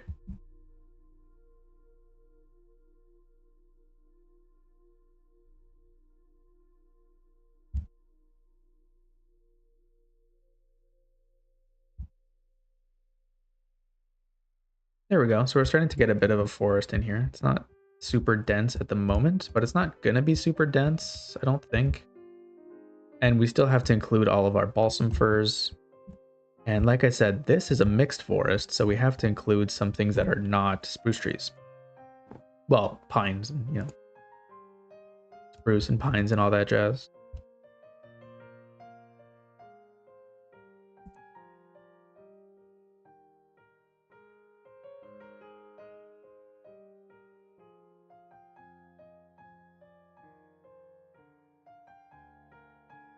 I considered, by the way, somebody was asking me about, you know, how much is Tretogor going to expand? I considered putting a little castle, like, on this little cliff here. I'm probably not gonna. I might. I still haven't decided. I think it could be a kind of a cool place for a little castle. The thing is just I've built too many castles recently, and I'm kind of burnt out on it. So I need to do something else for a while. I watched from your different ways to connect the world video. Yeah, a lot of people got into the channel at that time, and I've tried to kind of keep those people on. It hasn't necessarily worked. You know, what I mean is, you know, like YouTube views, and it's never going to be what you want it to be, basically. But for a very brief time, in like January, I was getting a lot of views on like all my videos, and then it just kind of slowly dropped off like bit by bit. YouTube has definitely taught me a lot about dealing with like expectations and stuff.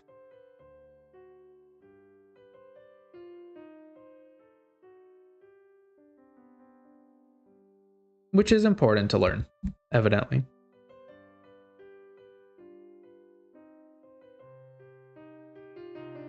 It's important to learn how to deal with that stuff.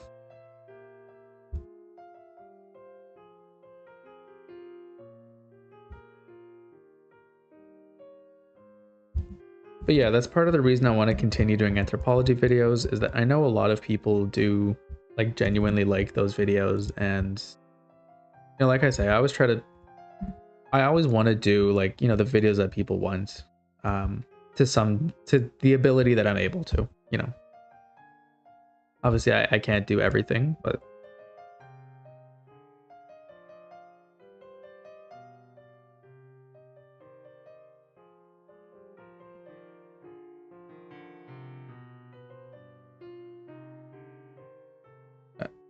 some deep slate and cobblestone could look like the effects of erosion around the mountains. I'm not sure exactly what you mean. I think you mean like mixed in with a stone, maybe? Uh, da, da, da.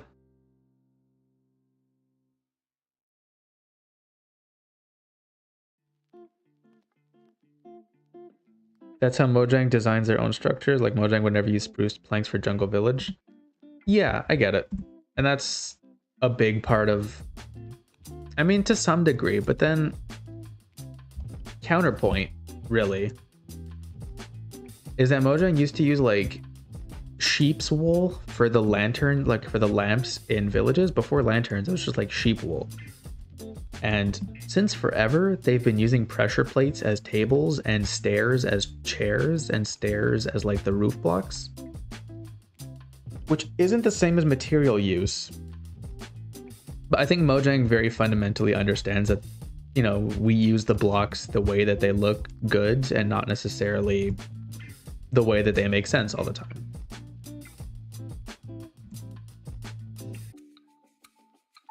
I'm trying to think what the last structure they added was.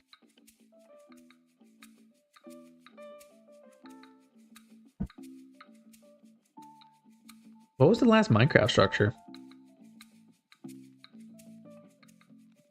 I guess archaeology stuff? I don't know. Archaeology definitely gets more into like the material use thing. I mean, the archaeology Minecraft update and like archaeology as a big study, evidently.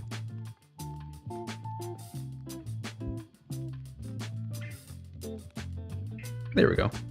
You put your big trees out front, little trees tucked away in the back. You know, you get a good sense of scale.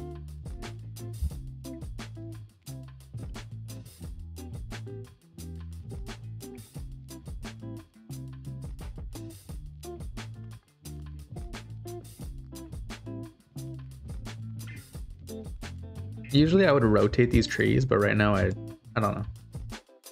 I'm finding it very tedious, to be honest. We have a lot of forest area to kind of put together. I guess this didn't need to all be forest. It could have been like really sparse bits, but I mean, it's forest now. There's no going back, really.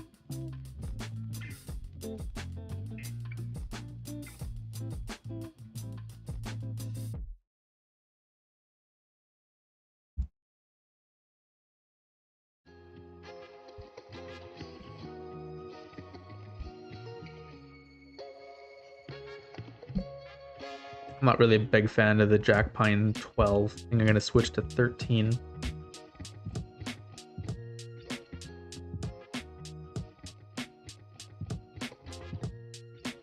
I think this is probably going to be kind of empty. I don't know. I might come in here and make it more detailed. I think I'm biting off too like more than I can chew. I think I should focus on this side first, maybe. We've gotten through the Jack Pine, so we have to go through the balsam firs now. There are some big ones, but we're going to mostly stick to the smaller ones.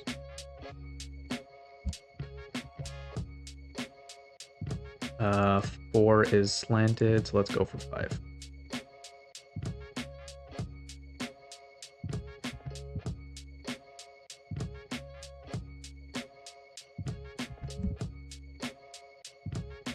Oh, good lord.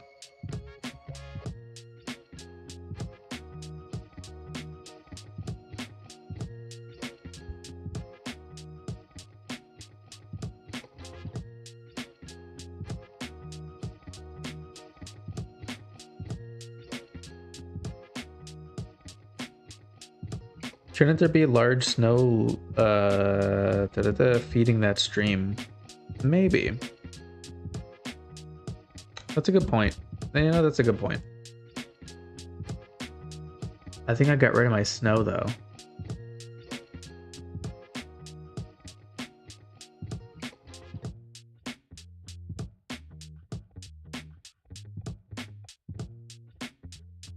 Here, let's just, well, like roughly recreate it, you know?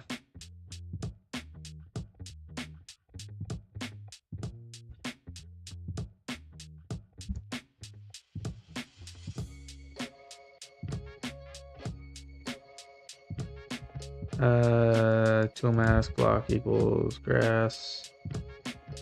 Da, da, da.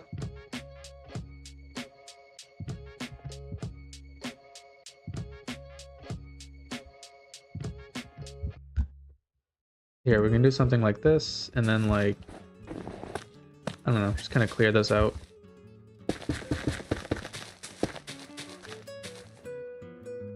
Make this grass, and then make it look like it kind of drips down naturally. Like it probably gets fed from like here.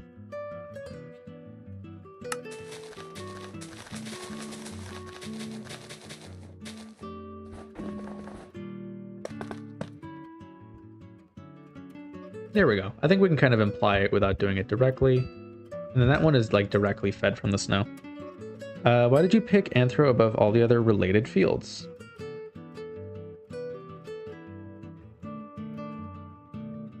I had no idea what to do when I was in junior college. So junior college is there's a Canadian term for it, but it's unimportant. Basically, what you do before like real university. And I was like, okay, well, I have some different options. Basically, I tried to go into health science, which is like the generic term for the thing you do before like doctor school or before you want to be like, you know, most kind of scientists. You go through health science. And I got super burnt out and I got super depressive. I started junior college at a bad time. I started in 2020. And that was like, that shit was not good for me. So I switched to what they called general social. General social, you basically just took a bunch of random social science classes for like 2.5 years, and then you just graduated. I was like, okay, I'll do that for a while. And I took some anthropology classes with a professor who really made anthropology seem pretty cool. And, you know, I got to university, I had my doubts about doing it, but I liked anthropology more than sociology. I didn't really enjoy sociology in junior college at all. And it felt like a more, people always told me like if you go into anthropology, you can get a career in like the federal government doing like federal policy kind of consultation, basically. There's a lot of policy work that goes into, like I said earlier, like all anthropology is political, and that, you know, that kind of helps sometimes. So that's why I chose that over like history, even though like I love history. History is really easy to me. I've always kind of like fundamentally understood history as a subject. All this to say, um, I just kind of ended up in it, and I got to university, had my doubts, kind of did it for a while, and I feel like the more I do it, the more I see myself as an anthropologist, and the more I see the value of anthropology, and it's something that I think is worth doing. It's something that feels like it makes sense to me. And, you know, the more I do it, the better I am at it. And the more,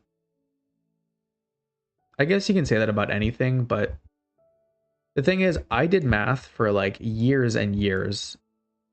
And I've always been good at math and I've always hated math. Me being good at math has never once made me enjoy math, even for like a millisecond. I did chemistry. I never really enjoyed chemistry, even though I was good at chemistry. I did physics. I was good at physics. Never liked physics.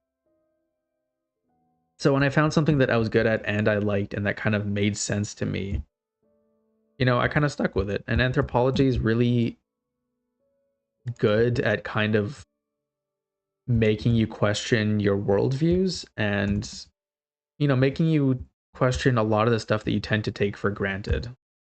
Um, like I said, the whole thing about photography, like a lot of people think, I don't mean this in like the AI way. I mean, a lot of people, like, even in the times of like Photoshop and stuff, would see a photo and be like, okay, well, it's a photo, so it must be real. Like, it must be real in some sense. And it kind of is, and it kind of isn't, because, like we said, like, everything that goes into a photo and everything that goes into the selection for what photos get posted, that's all like super on purpose stuff. And, I feel like learning all that stuff has made me, I feel like anthropology generally has made me a more understanding person and a more compassionate person. I'm not, like, I'm a human being at my soul. Like, I make snap judgments. I'm gonna turn the music down for a second.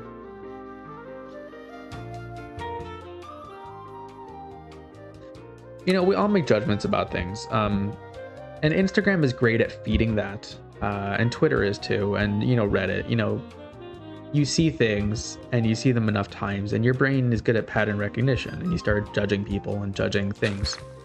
And I find anthropology is a really compassionate and I'd say hopeful way of looking at the world.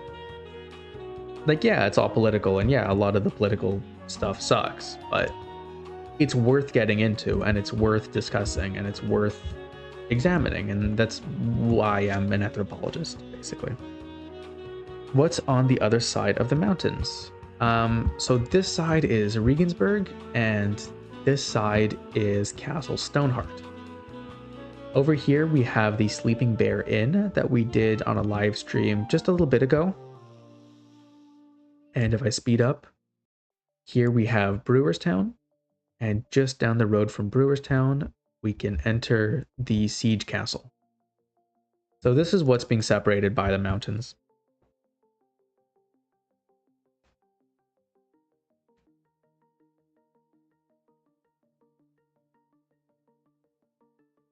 Shouldn't there be ferns all over the place? Yeah, we're gonna do ferns. I mean, I think there's enough ferns here generally. I'm trying to do a mix of like ferns and grasses, but I might bump up the ferns a little bit. I like the bushes. I think the bushes are good to mix in.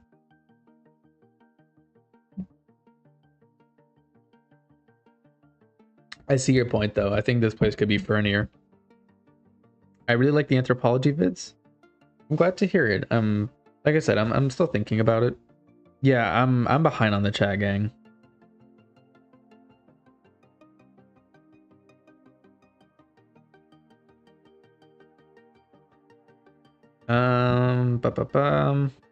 Okay, I'm gonna stop building for a second.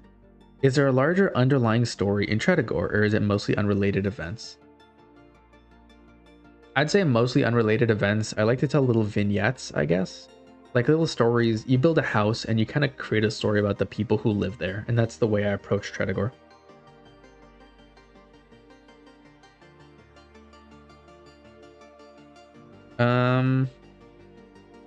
We can't even see the mountains from back there.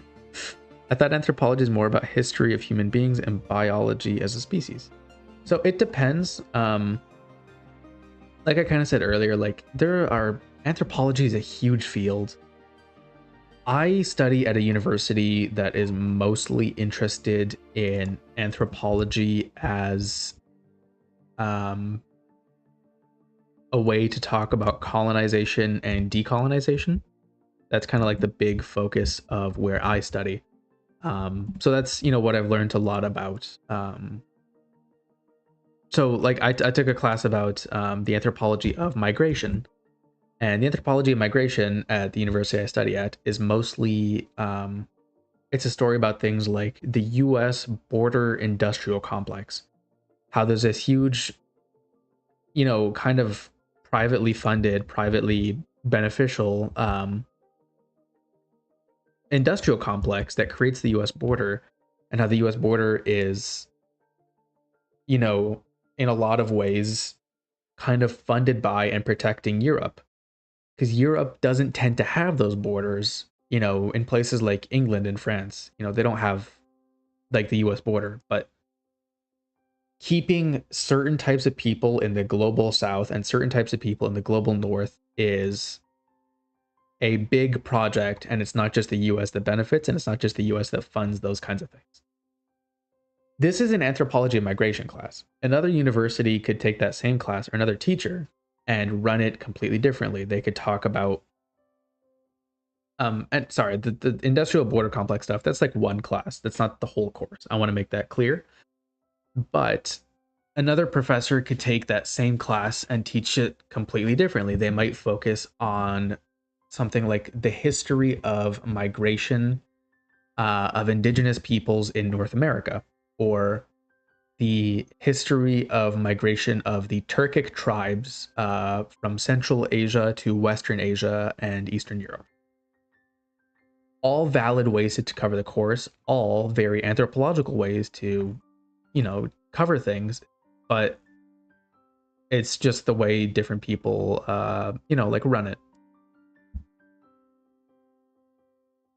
Whoops.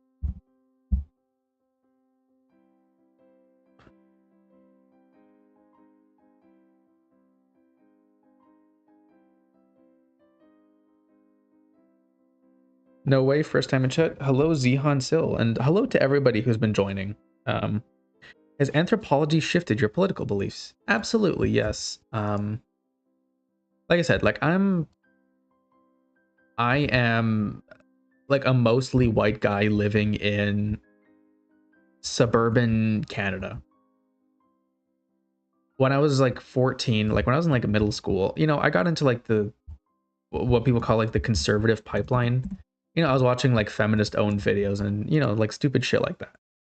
Don't watch feminist owned videos. I don't usually explicitly state political stuff on this channel, but like don't do that shit.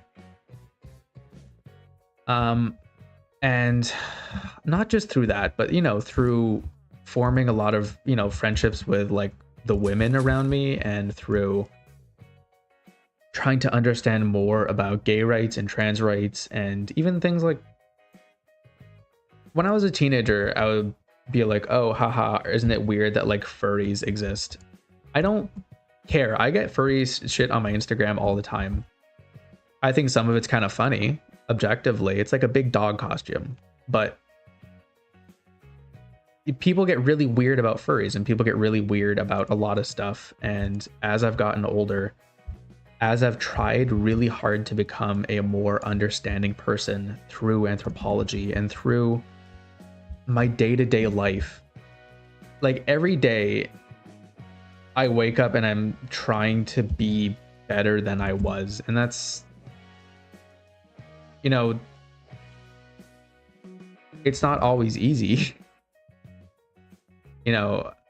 Arguably it's not always doable. You don't succeed every day that you try to be a better person. Some days you fail. Some days you're shitty. Some days you're just not as good as you want to be to the people around you.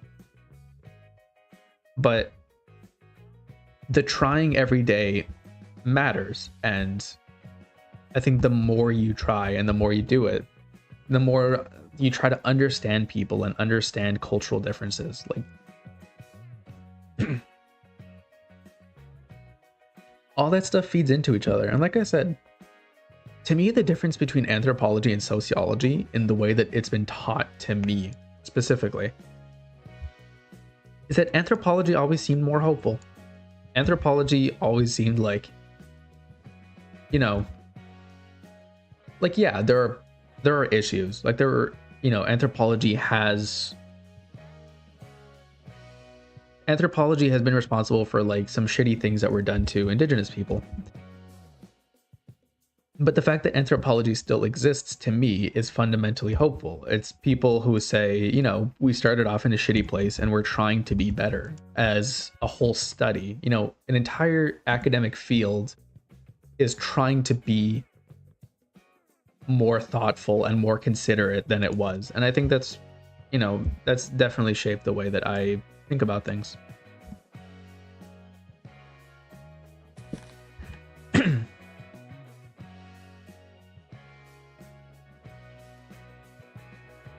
Immigration allows brain drainage. Yeah, and brain drain is not good for any country that experiences it. I mean, it's just not.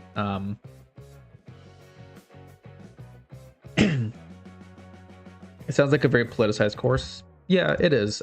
In the way that it's taught right now where I live, it is. Again, one of those things is like science is always political. There are sciences that try to avoid politics and there are sciences that lean into the politics, but the creation of science, like the creation of art, is political. Sorry, you can hear I'm kind of losing my voice. So we're going to end the live stream in probably about 15 minutes because I'm kind of losing it here. But anyway, the things like, what kind of drug trials can you do? Like what kind of trials can you do? What gets published? What's hard to publish? What's easy to publish? What do you have to take out? What do you have to put in? Is it easy for women to get published? Is it easy for minorities to get published? What kind of groups in society um, tend to get scholarships? What kind of people tend to be represented by the university, like administration? Is your administration mostly like crotchety old white guys? Like, if so, that's going to shape science in a very fundamental way. You can't have a university that's mostly run by white people and expect that to not affect anything. The same way if you went to like Latin America and the whole university was run by indigenous Latin Americans or Europeanized Latin Americans or both or Africanized Latin Americans, like Brazil has tons of black people. The Who is running academic institutions and who's running academic publishing sites is a huge thing. So yeah, anthropology is really political, but I think like everything is. It's just some things are more overtly about politics and some things just carry politics kind of innately. You've been unincelled? Who was she? Um all the women in my life, honestly. Which isn't to say that all women are like moral people. That's like a weird conservative view to hold, but just talking to human beings will make you not an incel. Uh, just talk to people. Just talk to other people in your life. Try to understand what they're struggling with. Try to understand where they're coming from, and you will not be an incel. I don't mean that for you guys specifically. I don't think most of you are, although evidently some somewhere. But you know, just trying to treat people with dignity and trying to find a place to understand where other people are coming from. And that goes for a lot of stuff, trying to understand where conservatives are coming from. I don't agree with most conservative stuff at all, but I fundamentally understand where it comes from, especially having been, one of those people as like a teenager, as I think a lot of teenagers are. I think a lot of teenagers are very kind of incelly. You're a 14-year-old boy. It happens. Um, but the difference is most of us try to be more compassionate and grow out of it. Again, a really big thing, compassion. Um, there's that quote that's like honesty without compassion is cruelty. Like,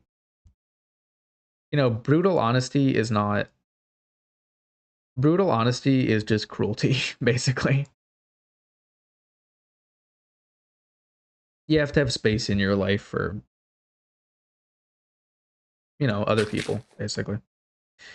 Um, Congrats on escaping. I was like that in middle school. #closeted. Yeah, I get it, Max P. It's I think it's worse than it's been. I mean, you guys, I think a lot of you have probably seen the TV show Adolescence. That show's about a little 14-year-old British boy who like stabs a girl who her um like stabs one of his classmates for rejecting him, which is insane, but it happens, you know, and it's not like gonna get better unless we are political about it and address it because it is political. I mean, again, as things tend to be, it is political.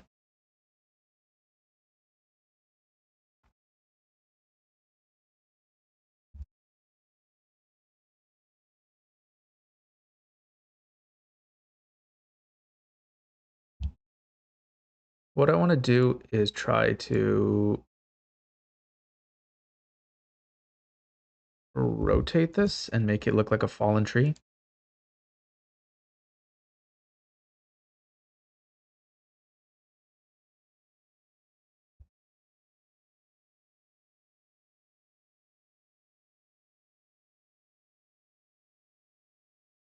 And then if we could just come in here, make sure everything's nice and, you know,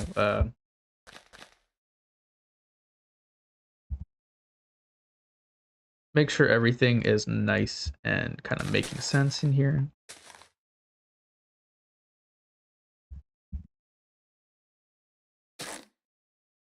There we go. Looks all connected. No, not quite yet. And there we go. Gonna kind of make it sag a little bit.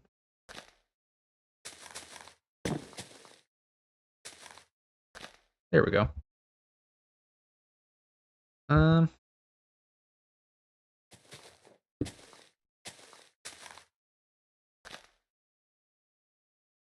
Now we have a fallen tree.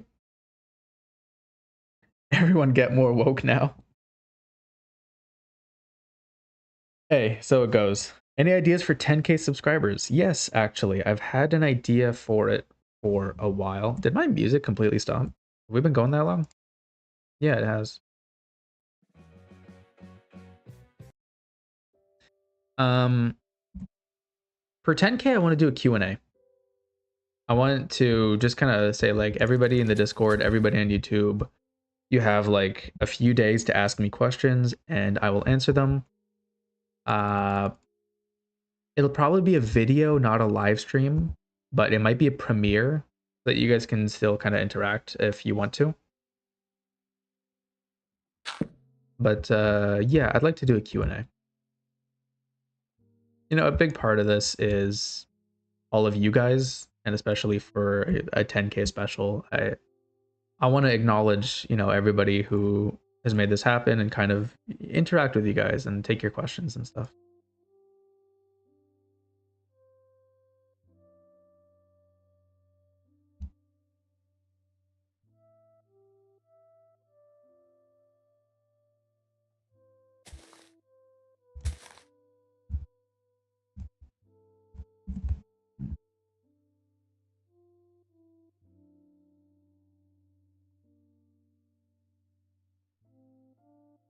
I think our ferny grass does not have enough ferns, as was pointed out. So we're probably going to bring that down and come in here, get our grass preset. And we're going to get ferny, you know? Just going to get ferny. There we go. Whoa, this looks a bit blank. Nice. Obviously, like I said, we have to come in here. This needs a bush. This needs like a...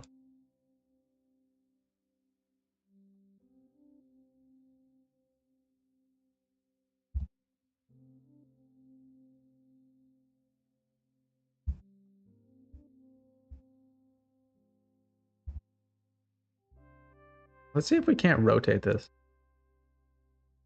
Just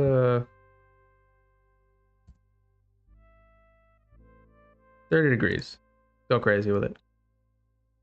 Oh, that's not what I wanted. Okay, note to self, we have to rotate on the y-axis. There we go. 35 degrees. Now we have a big, weird, kind of Y-shaped thing. If you guys are wondering why I mentioned this last stream, but I can't use the generic Minecraft like soundtrack for these videos or these live streams because they get copyright claimed. So that's why we're using kind of a mix of copyright free stuff from the YouTube library. Shout out to the YouTube library.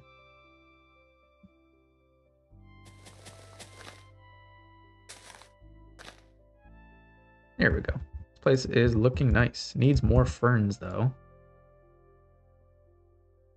I think leaving negative spheres like that are signs of maturity and growth. I agree.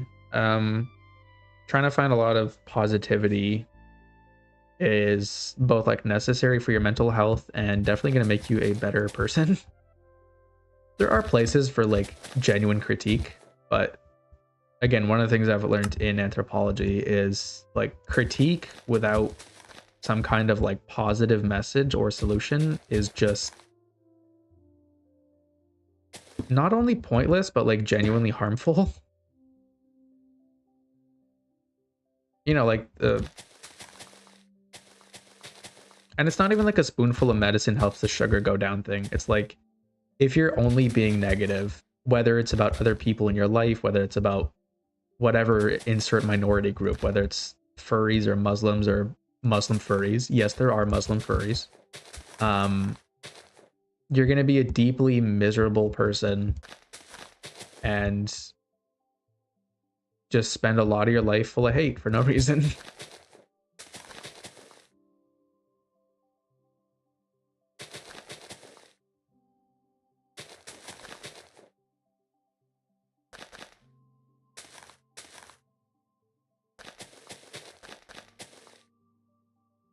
There we go. Okay, I mentioned before that lilacs and peonies are both considered flowers that kind of like to hang around mountains and mountainous areas. So I would like to include some, and azure bluets and poppies are too, and I think oxeye daisies are as well. No. Um,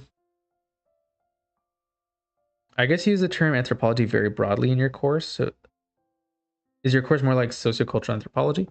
Um, well, I mean, my program is just called anthropology, but like I said, anthropology is split up into different kind of specialties. And what my university mostly teaches is what we call cultural anthropology. Um, I would also call it decolonial anthropology because that's a really big focus. But it's not the only focus. So I get it, but yeah, that's a really big part of it all is the cultural part of it. We at where I'm studying right now, we just don't really talk about biological anthropology that much, if like at all, basically. There are archaeology courses at my university, but they're all considered part of the history department slash classics, which is weird. But what it means for me is that I get to take them all as electives. People who don't really understand the Canadian slash American university system, an elective is just a course you have to take that has nothing to do with what you're studying. The point of it is to make sure that you're like a well-rounded human being and not like a university educated incel, basically. So yeah, I do have to take some electives, and all my electives are archaeology courses.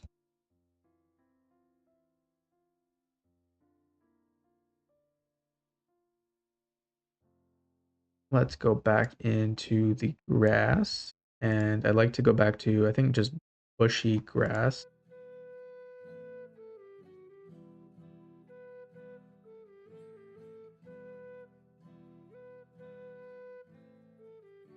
There we go. I think we've made it like a nice little forest. What do you guys think this place needs?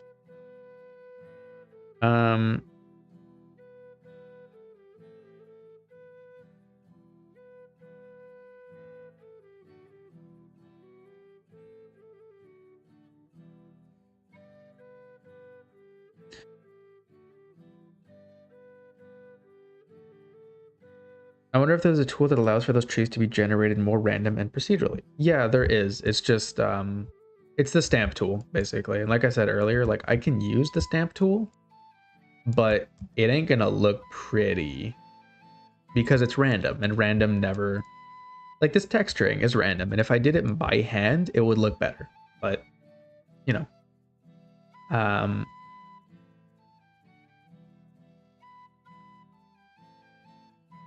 but here, like, look, if I came in here and I just selected all of these, you can see it decreases the chance. So the more of these you put in, the more random it gets, and you can determine the spacing.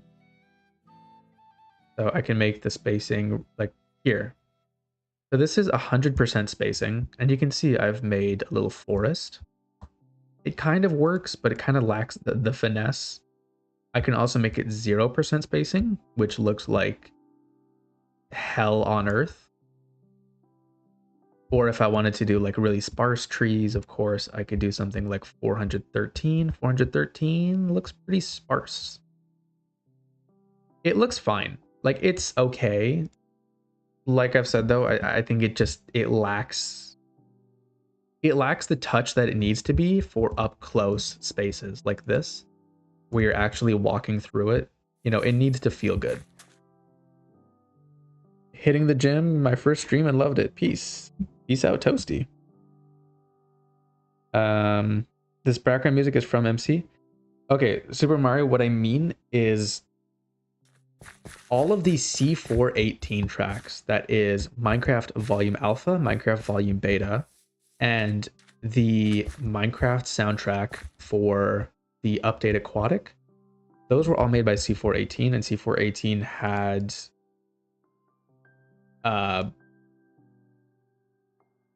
basically disagreements with, basically C418 wanted the rights to the Minecraft music, and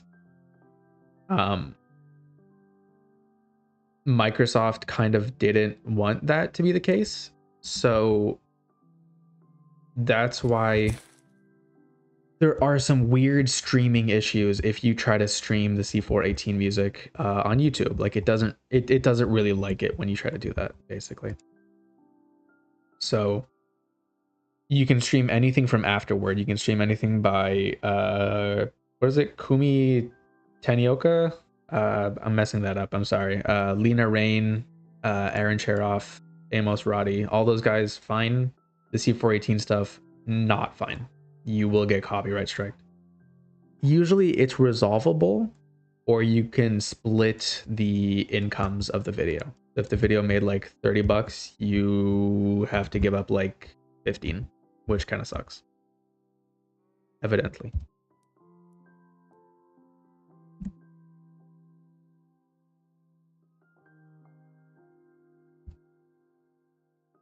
I just felt like we needed a little taller tree in there. I know this forest doesn't need to be like super dense, but I feel like it should be a little bit denser than it is right now.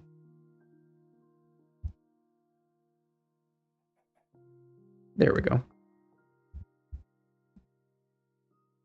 Because it feels a little bit, I like it, but it feels a little bit light. The question still stands though. What do you guys think is kind of missing from this place other than like a couple more trees?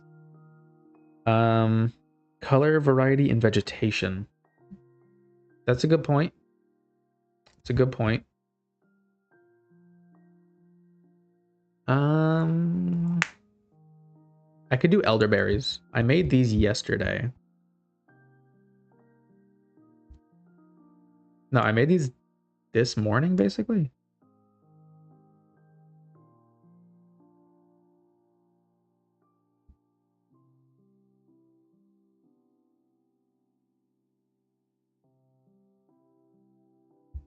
This looks like a cluster.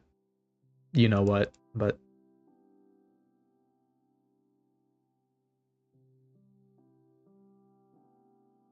could put in some of these. These are supposed to be red elderberry, which again kind of fits with this like environment.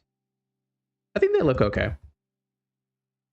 So Robert Ross, I said a long time ago that I'm building a church. Is there a place I could send pictures and where you can maybe critique it? Absolutely. Go into the description of any of my videos.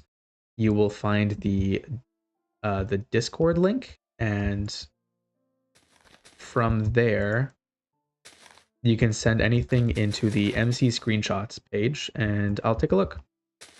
You could also contact me directly on Discord after joining like the public one, and I can take a look one-on-one if that's more your speed. Muslim furries aren't something I thought I would hear from a Sir Bobert Ross stream. Um, Reminds me of the sandwich method. Yes, sandwich method is very important.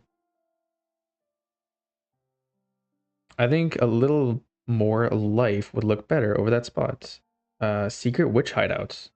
I could do a secret little place here in the woods.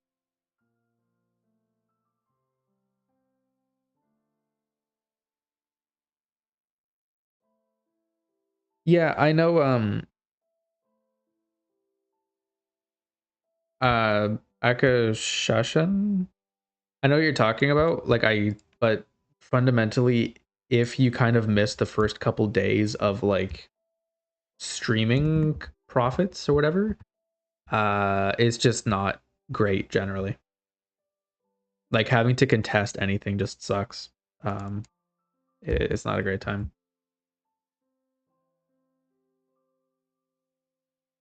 What do we think, guys? Do we like the little elderberry trees in here? Problem with the adolescence plot is that men don't usually murder women for rejecting them. Not true. I mean, okay, usually yes. Does it happen? Yes, it does happen. There's a lot of people who get very violent because they think they're entitled to something and they don't really fully internalize that they're not entitled to it. And when they're told that they're not entitled to it, they get very outbursty. I'm not saying that's the norm, but I'm saying it does happen a lot, and it is, again, it's a political thing. It's not a random thing that there are men who think that they're entitled to sex with women or whatever. It's one of the things in our society that we've been dealing with for a while.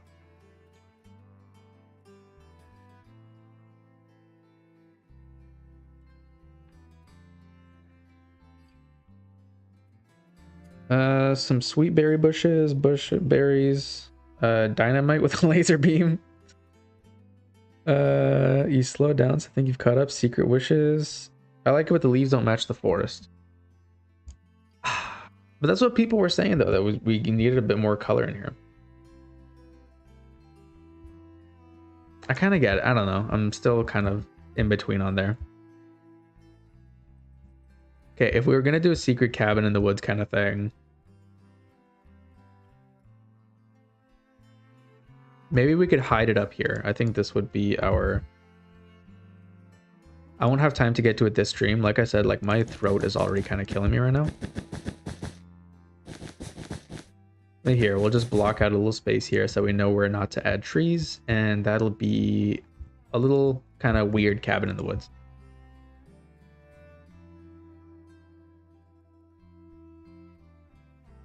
Yeah, we're gonna move away from the topic.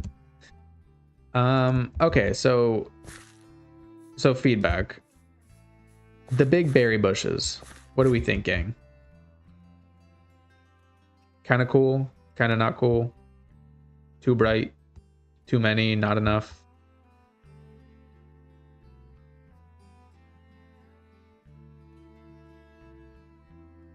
I like them. Too much homogeneity is too boring.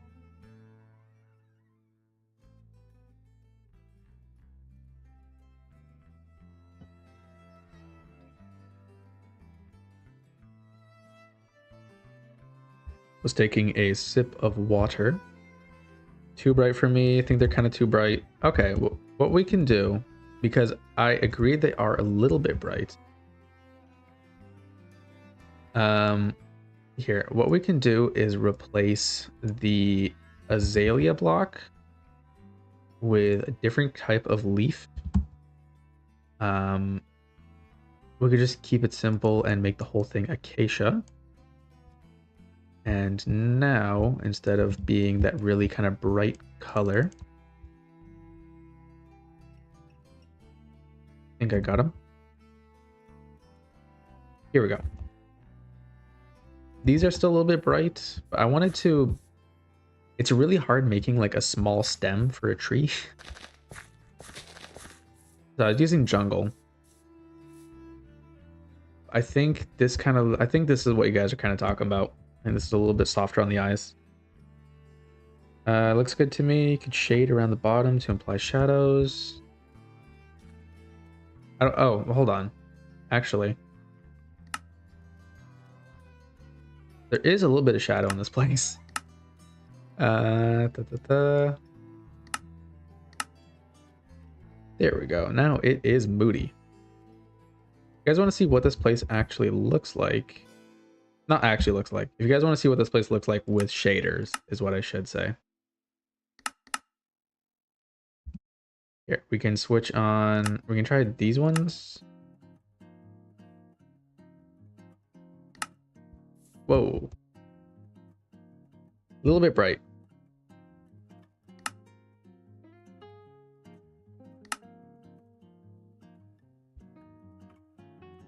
A little bit bloomy.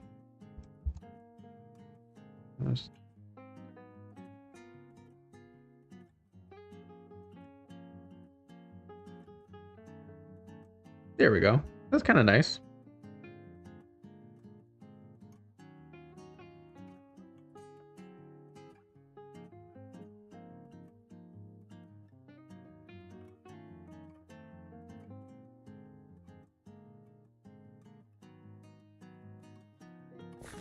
I think this place looks cool. If we swing around to the other side, we can come around here and it's a bit dark, so we can say time set something like that. The castle is actually casting a really big shadow over this place. I think this place is looking pretty cool. I'm happy with the work we did. I think this is a good stopping point. Like I said, I kind of want to go before I totally lose my voice. But I think we did some cool stuff today, and I'm really happy with how it turned out. I'm very happy that you guys came and hung out with me while I was doing this. I'm gonna turn this off now, just for the sake of not hearing my fan in the background. But thank you very much, everybody, for coming.